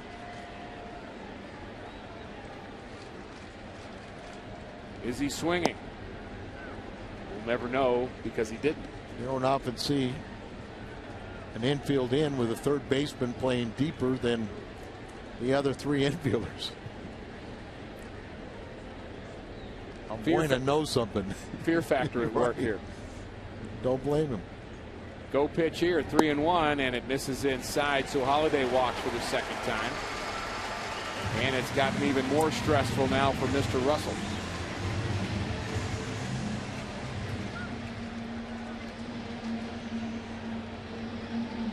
(3-0) St. Louis.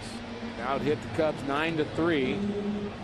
Big hits in this inning, delivered by Alan Craig, Rafael Furcal, and Skip Schumacher.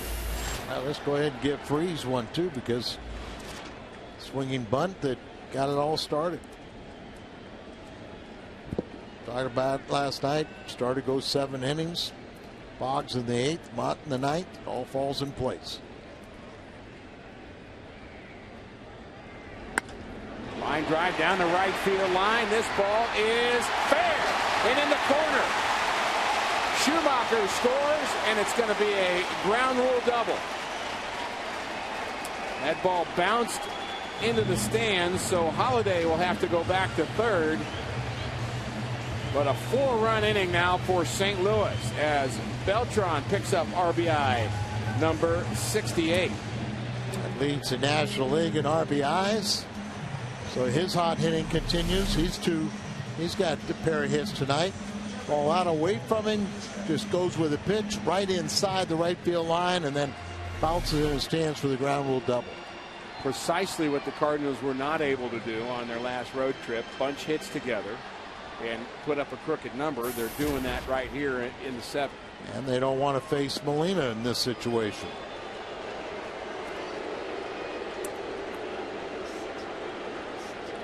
The Cardinals had been 10 for 60 in runners in scoring position situations since the All-Star break. That's the lowest number in all of Major League Baseball. Just 10 hits since the break. But they're coming through here in the 7th. But we know this is a outstanding offense. This is more indicative of what they can do than the failures they had on the road trip. And they'll be the first ones to tell you, man, Jake Westbrook, he said, just go pitch your ball game, everything will take care of itself, and he'll be in line with this victory. It's just how many runs will they have? It's all to Berkman. Manny Corpus, saw him last night. He begins to throw in the Cubs bullpen. Here's your situation. Holiday at third, Beltran second, Molina at first. Berkman and Russell.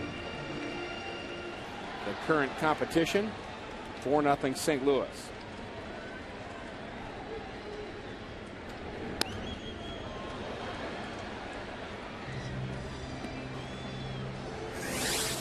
On RBIs for Lance. His career against the Cubs, 97 of them. Only Pujols and Lee with more. Scott Rowland on that list. Albert Pujols has a chance to lead that list for quite a few years. One strike delivery, just a bit inside. And Mr. Russell is struggling a bit. Ninth batter of this inning.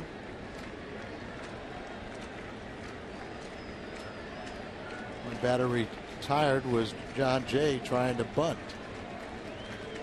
Infield back hoping for a double play. Berkman. Takes a strike. Not sure about that call. He questions it. Russell trying to paint that outside corner. Does he get it?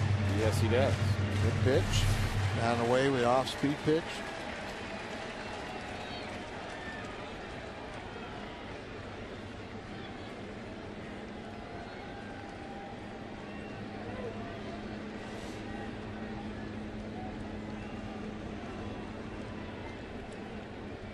The 1-2. Popped up on the infield. Infield fly is called by the first base umpire.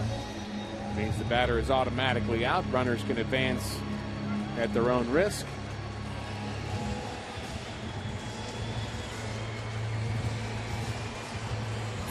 Corpus continues to throw. He'll be coming in. And he's going to throw in prime time here in a moment. Dale Swaim has made the move. He'll inherit a bases loaded situation. He'll be on to pitch to David Freese, who has a couple of hits already. Cardinals have jumped out in front here in the 7th. A 4-run inning so far. 10 hits now for St. Louis. And they may not be done yet.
St. Louis.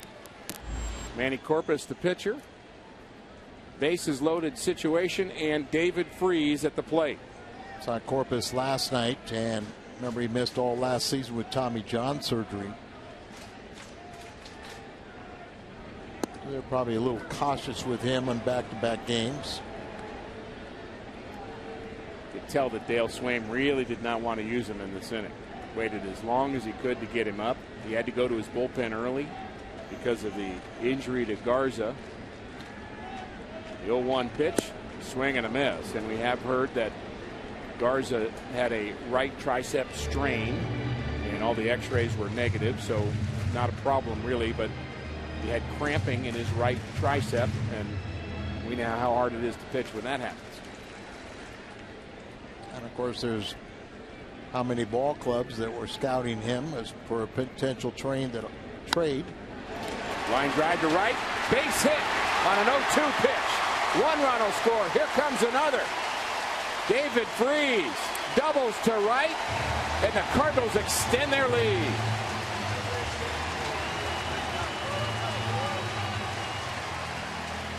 David now with 28 2-out RBIs. He was second in the National League. We don't know what the number is for the #1 spot, but his second double of this game and his 3rd hit.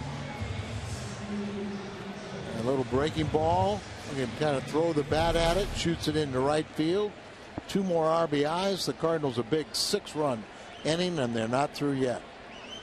John Jay can make it worse.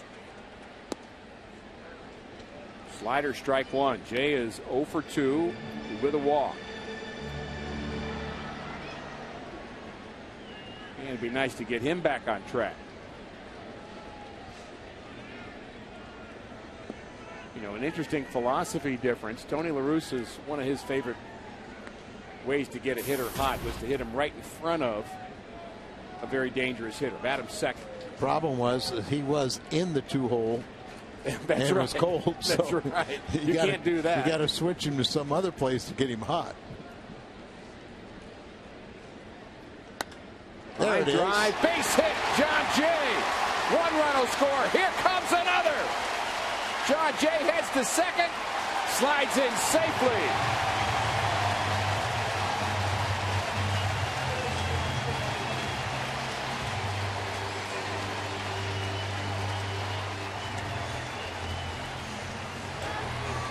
David Freese, 3 hits, 2 doubles. That's a double there for John Jay. And 2 RBIs. Good piece of hitting just inside the bag, slicing into foul territory, off the side wall, and two runners score. Germano could lose this game by only giving up the first run of the Cardinals' 8 runs this inning. Russell charged with 6 of them. And Corpus another. And Alan Craig has pinch hit in this inning, and he's going to get a chance to hit again.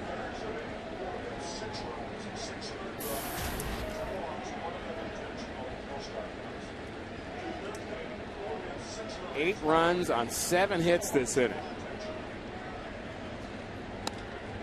Little bloop to right. This is trouble, and it's down. Another hit for Craig, and he's headed for second as John Jay scores.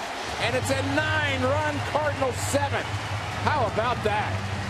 How about 3 RBI doubles in a row?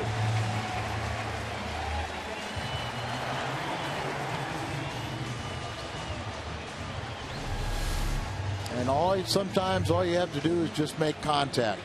Now they're breaking ball right off the end of the bat. Really almost just one-handed swing, just trying to make contact. Gets rewarded. For Kyle, who got the very first RBI of this ball game, he'll have another shot. Cardinals have improved their stat with runners in scoring position in 1 inning. I mean, what are you talking about having a problem They with? might be leading the league now.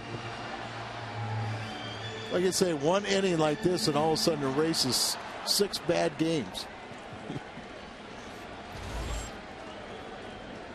For call. Elise warming up now for the Cubs with his 6.43 ERA.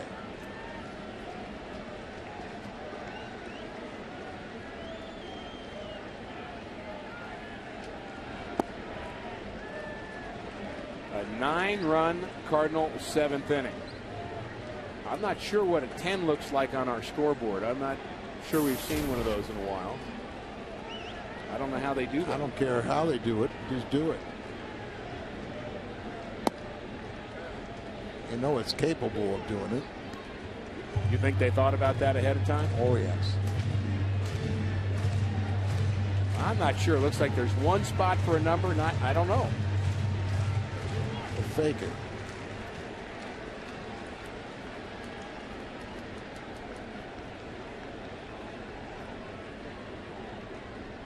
Two and two to Furcal. Big swing, fouls it straight back. One of those multi-hit games for Furcal. He scored a run, driven in a run. Cardinals now have 6 different batters who've driven in a run. Schumacher, Freese, and Jay, 2 each.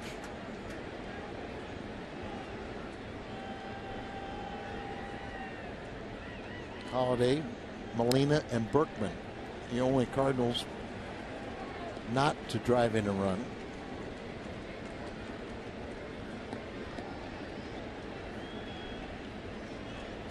Those Those would be three of the ones you would pick first. And Molina and Holiday, the only two that don't have a hit.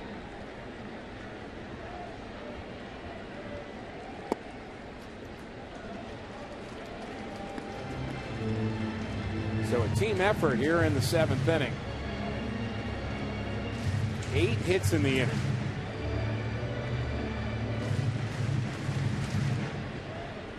They've gone from Boggs to Zepchinski and now Browning warming up for the Cardinals' next pitcher.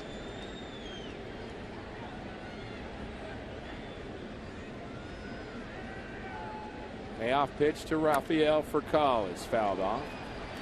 Saw where Shelby Miller went 6 shutout innings. Saw that also last night for AAA Memphis. That's good news. He seems to have righted the ship a bit. His record 5-8, and he is a prospect of the future that we've had an eye on, and we'll see him eventually at the big league level. Got some things to work on. Maybe change a few attitudes. Because now we're hearing his name possibly being rumored as trade bait for the first time. Totally untouchable last few years. 3rd walk of the inning. Puts 2 runners on for Skip Schumacher. His triple. A huge hit in this game. And you've got a pitcher, as you said, just coming off Tommy John surgery a year ago. And they're not going to let him throw another pitch. Dolis is ready. Swain goes to the bullpen again. 9-0 St. Louis.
The accounts and descriptions of this game may not be disseminated without the express written consent of the St. Louis Cardinals. 9-0 Redbirds. 13 hits. Still batting in the 7th inning, and some changes for Chicago. Rafael Dolis will be the 5th pitcher of the night for Chicago.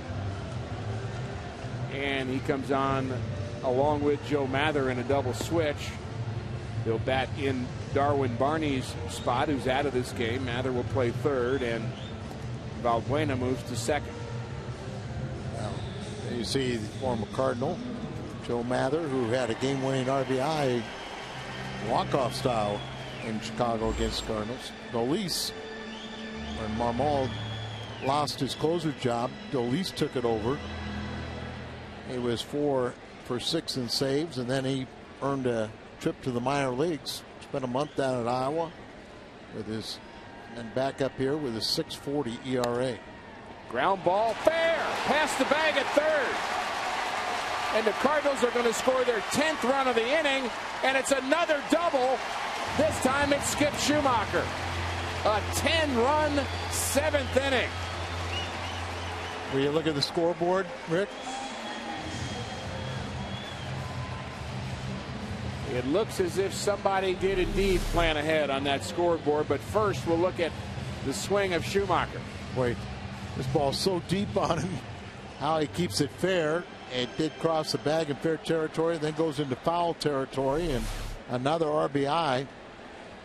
The third this inning for Schumacher. 2 extra base hits, a triple and a double.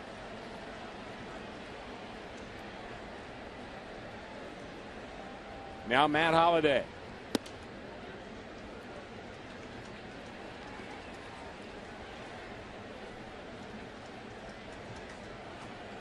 You're right, Al.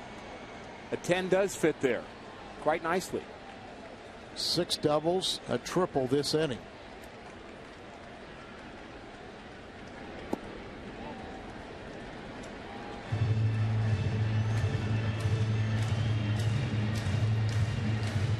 Most runs in an inning for the St. Louis Cardinals, in case you're wondering. And I know there are people who are. You don't have to Google it. We did it for you. 1926, a 12-run inning. That was a great year for the Cardinals. Not sure which, but that had to be one of the. That was their very first World Championship. First of 11 back in 1926. My memory escapes me. I can't remember how many games that series went to. I saw 4 of them. You did. Pitch almost hits Holliday. Cardinals are 1 swing away from a 12-run 7th inning. 12? Well, it could be 13. That's right. I was going to say, if you're going to make it 1 swing, make it a good swing.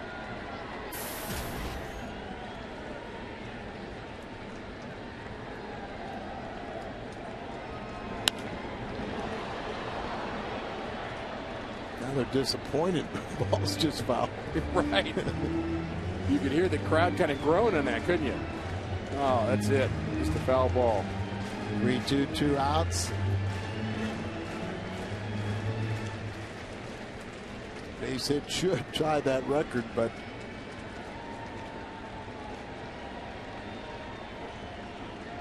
the 3-2 to Holliday. Line drive down the right field line. This could be fair, and it is. And it goes to the corner. Are you kidding me? 2 more Cardinal runs cross the plate. Another double. This time it's Holliday and a 12-run 7th.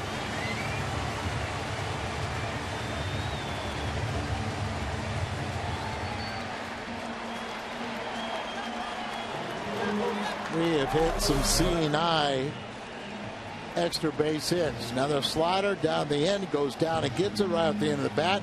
Slice into the corner.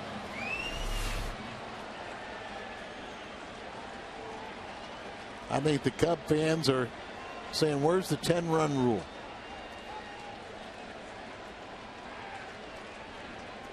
Now Carlos Beltran.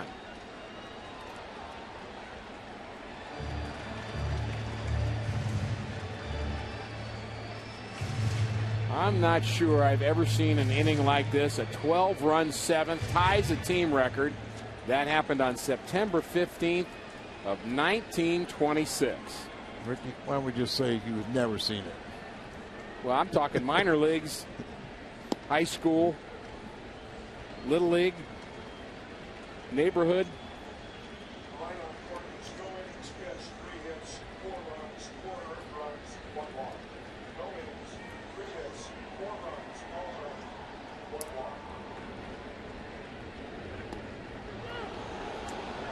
Ball gets away from Beltran, and he may get to first base. We're going to have a throw at first, and they can't get him. He strikes out, and he reaches safely, and the inning gets uglier for Chicago. The strikeout wild pitch.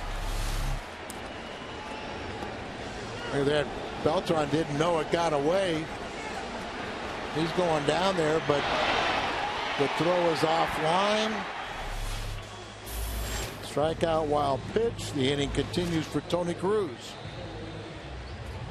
I think we could have Tony Cruz take over from Molina in this game, right? A well-deserved inning or two off for Molina.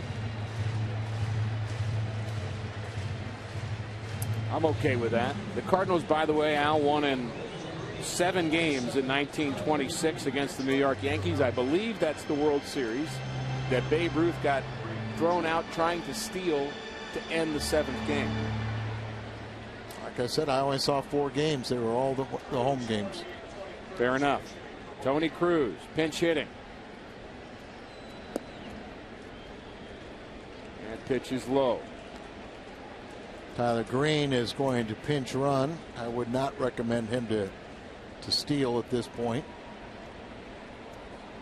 That would be against the unwritten rules. Even I'd be mad if he did that. And he won't. 2-0 to Cruz.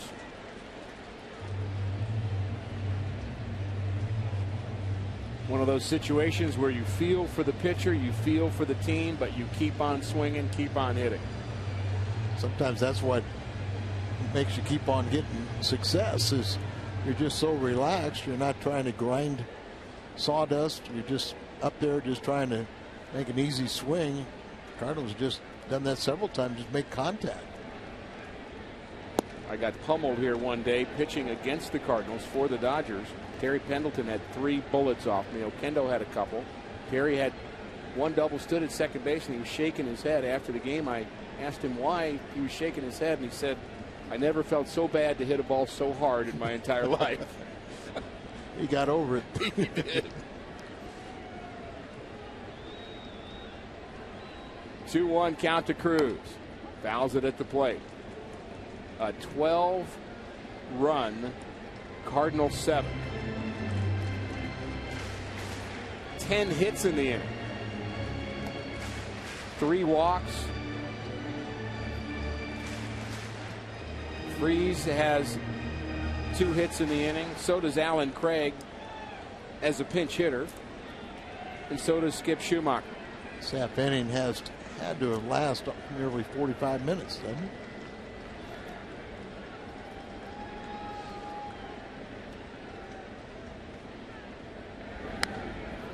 Good swing by Cruz, you bet. Well, who's getting loose for the Cardinals now? Is it still Browning, or have we changed our mind again? Browning, but he's pitched. He's in the 8th inning, literally in the bullpen.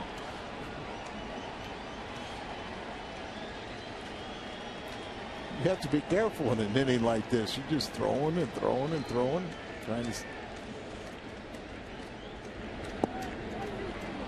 Cruz can't hold up, and mercifully for the Cubs, the inning ends.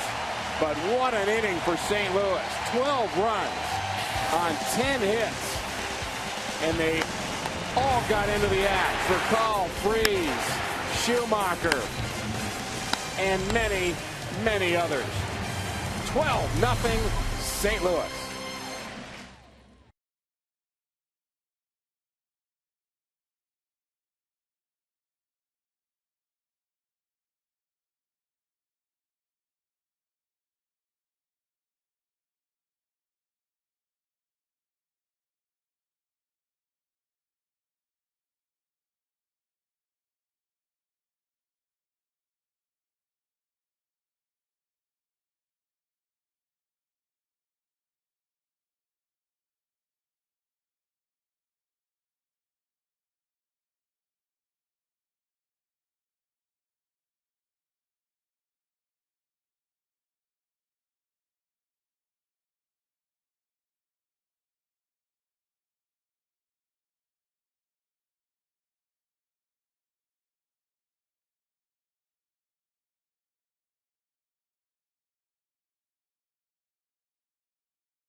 West. Let's go to Pat Paris in our studio with a Bomberito Sports Update. Pat?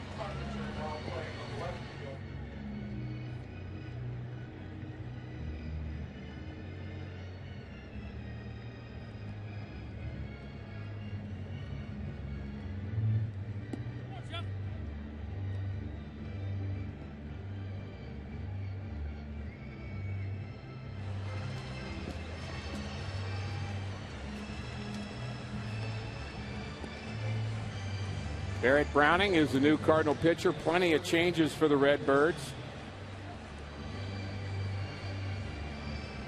The 12-run inning in the 7th ties a team record.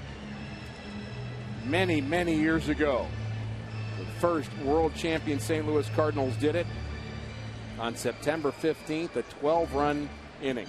And just think about that. It was in the 3rd inning of the first game of a doubleheader. You think the other team got thin on pitching in game 2? You know, Ricky, back then they didn't care that much about pitchers. You just had to cart you off, and they carted you off. Nice play by Berkman. So Barrett Browning, 1 pitch, 1 out. The Cubs are thinking, wait a minute, is it that easy?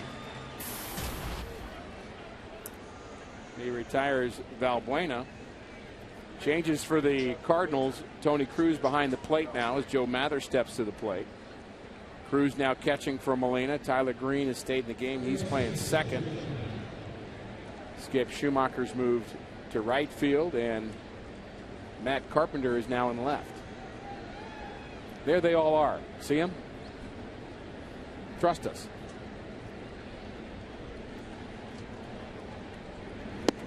What an inning. That was fun, Al. Did you enjoy that? I did. Good. Glad to make you happy. It's a lot more fun to watch it. The Cardinal hitters do that than the opposition. All set.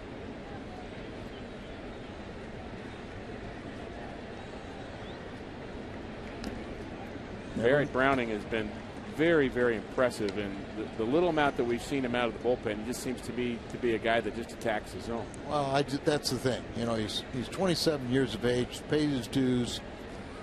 He's felt he could pitch at this level. Nobody ever gave him a shot. The Cardinals picked him up from the Angels in the Rule 5 minor league draft.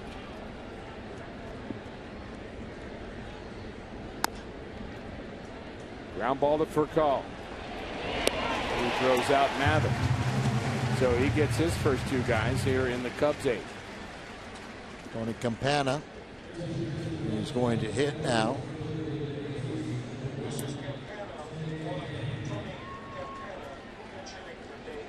You've seen enough of him. I really like to watch him play. I agree. He's become a bit of a cult hero, I think, in Cub country because he runs so well. He's just very, very fast. In fact, I would say he may be the fastest guy in the National League. There's debate about that. I think D. Gordon is probably the guy that's the fastest player who plays with the Dodgers, but Campana right up there with him. He's got 25 steals, and he hasn't been here all that long.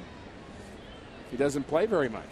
He has 25 steals. Recalled on April 21st. He's only made 35 starts.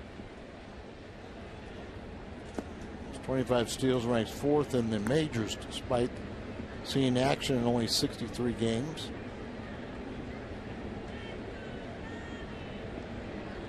As a pinch hitter this year, he was 0 for 1 last night, but he's still 6 for 13 as a pinch hitter.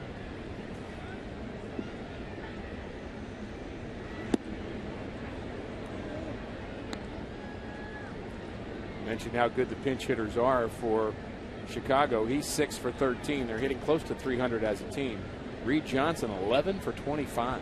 Right. Of course, Browning and Campana pace each other this year in Iowa.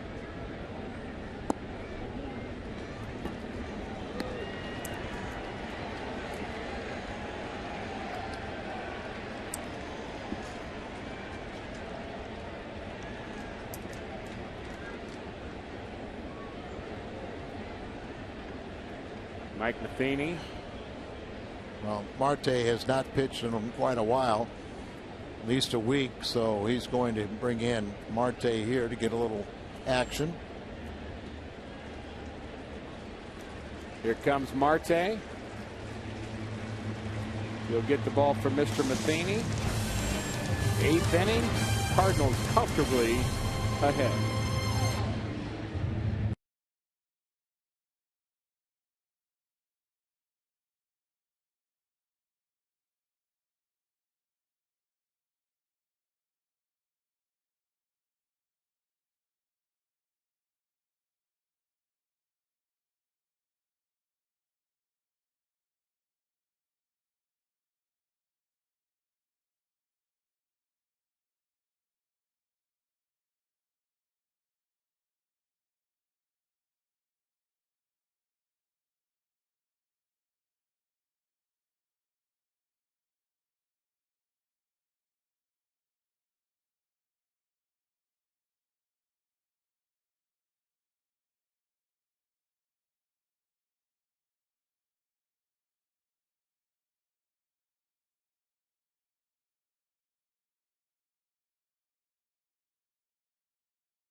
He takes over for Barrett Browning, who went 2/3 of an inning, walked a batter. Marte has not pitched in a while, part of the reason why Mike Matheny is using him here in the 8th inning. Yeah, that's the only reason is Marte hasn't pitched since July 14th.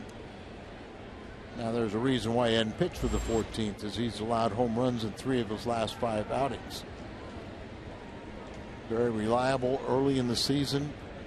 Mike wanted him to come in with runners on base, clean up an inning.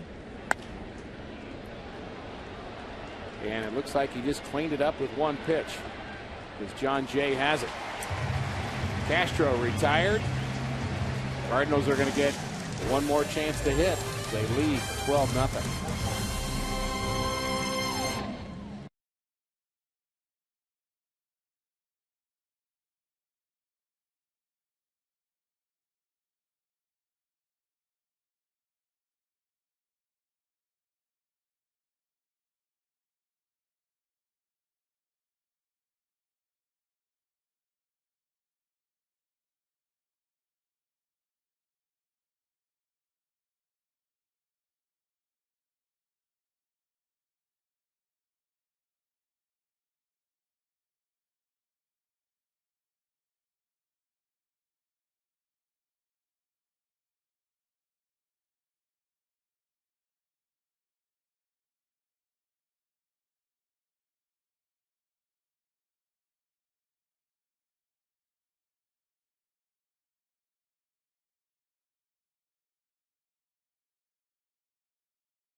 Brought to you by Smooth Bush Beer and Easy Drinking Bush Light, and by Taco Bell. Live Moss.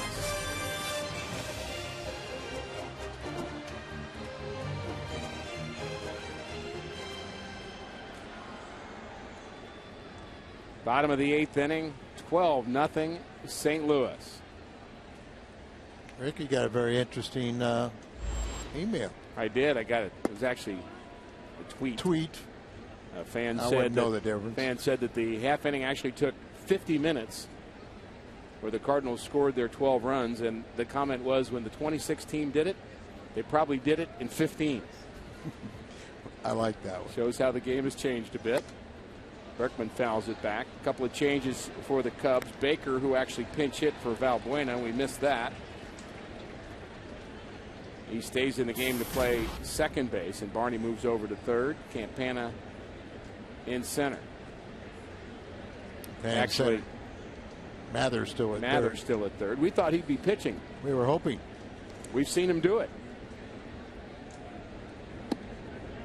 I know DeLeese, he was sad that, you know, at one point he was a setup man, then he became the closer, then pitched his way to Iowa. Worked his way back here. ERA now over 6.5. Game like this, you know, why not have a little fun with it, put a position player in to pitch the final inning. And at some point, you have to start being concerned about the innings of your bullpen. Sure, I mean, and they're probably past that, I would say, the Cubs, and they just have to do a little rating of their AAA team and a little back and forth there. High strike to Berkman. Well, DeLeese will end up over 30 pitches on the night. At one time, you didn't worry about that. 30 pitches, okay, you got a job to do tomorrow. But many managers are much more concerned with the investments that they have. Full count to Berkman. What an inning that was. Wow, that was fun. 12 runs, 10 hits,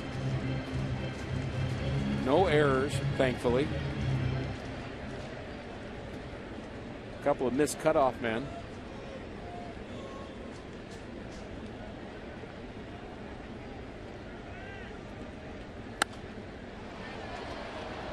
Fly ball to left. This is slicing towards the stands, and it's out of play. Mr. Bartman caught that one.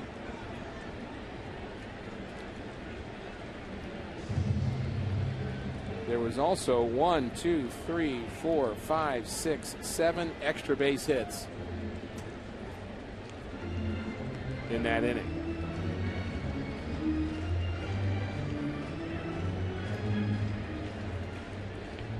And many of those doubles found holes. Ground balls past the bag at third. Fly balls into the corner and right. And that may be another one, and it's fair. Lance Berkman with another Cardinal double to lead off the eighth. And here we go again.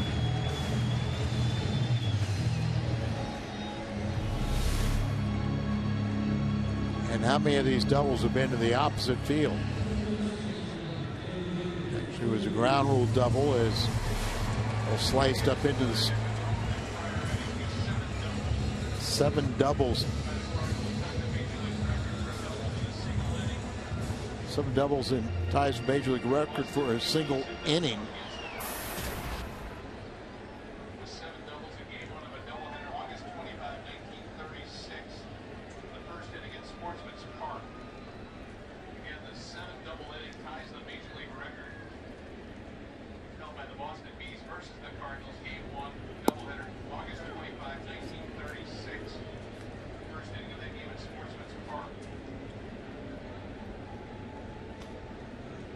Had 7 doubles last inning and a triple.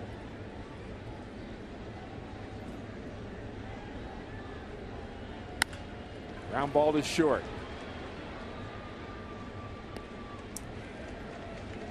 Freeze is retired. He had one of those doubles. He's got 2 on the game. 3 hit night for David. He's still in this game. Now John Jay.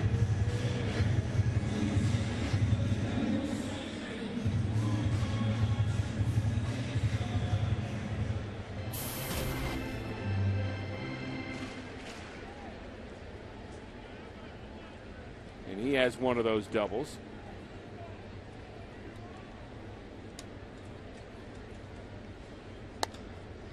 Ground ball to third. This one finds Mather, and he throws out his former teammate John Jay.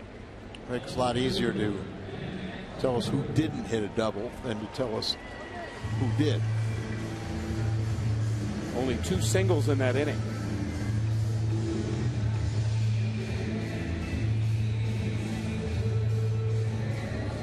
Alan Craig had 2 of those doubles, and he entered the game as a pinch hitter. I wonder if they both count as pinch hits. I don't even know that, Al. If you pinch hit and you haven't played in the field yet, I guess that's another pinch hit appearance. Sounds good to me. Probably doesn't happen that often. It has happened, we know that, but you're probably right about extra base hits and same inning for a pinch hitter. Very rare. Matt Carpenter, 1-0 to him. Cardinals batting in the 8th inning. Ground ball to short. Castro throws low, but Carpenter is retired. We go to the 9th. Cardinals are very comfortably ahead.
Lewis coming up after the game on the post-game edition of Missouri Lottery Cardinals Live. Pat Paris, Cal Eldred are standing by. They'll recap an explosive 7th inning for the Cards where they score 12 runs, a breakdown of Jake Westbrook's night, and MLB's version of the Golden Girls on display today. They'll explain. Trevor Rosenthal comes on for the Cardinals, and we send it back to the booth and Rick and Al, guys. Thanks, Jim. Rosenthal will pitch to 9th. Looking forward to the post-game show. Jim Hayes said off the air that he hasn't seen so many doubles since the last time he saw Cal Eldred pitch. That's what he said, and I just thought that would be good fodder for the post-game show. You know, Ricky, we go off the air at the end of this inning. I'm just repeating Cal Eldred. I know. He will still have the power of the microphone. But Jim Hayes is the one that told me that. Yeah, for the record, I did not say that. Cal is huge. Come on, Rick. You're trying to kill me here. I say other stuff about Cal, not that. I'm just trying to stir the pot, Jim. That's all. That's what you do. That's You know what I do. You know what Jim just told me? What did he tell you? He said, Ricky, if this is like your career, you'll throw this pitch and back up third. Well, he's right about that. David Freese retires Rizzo, and because he caught that baseball, we're going to give him the Budweiser Player of the Game. I think it's the 3 for 5. That helps.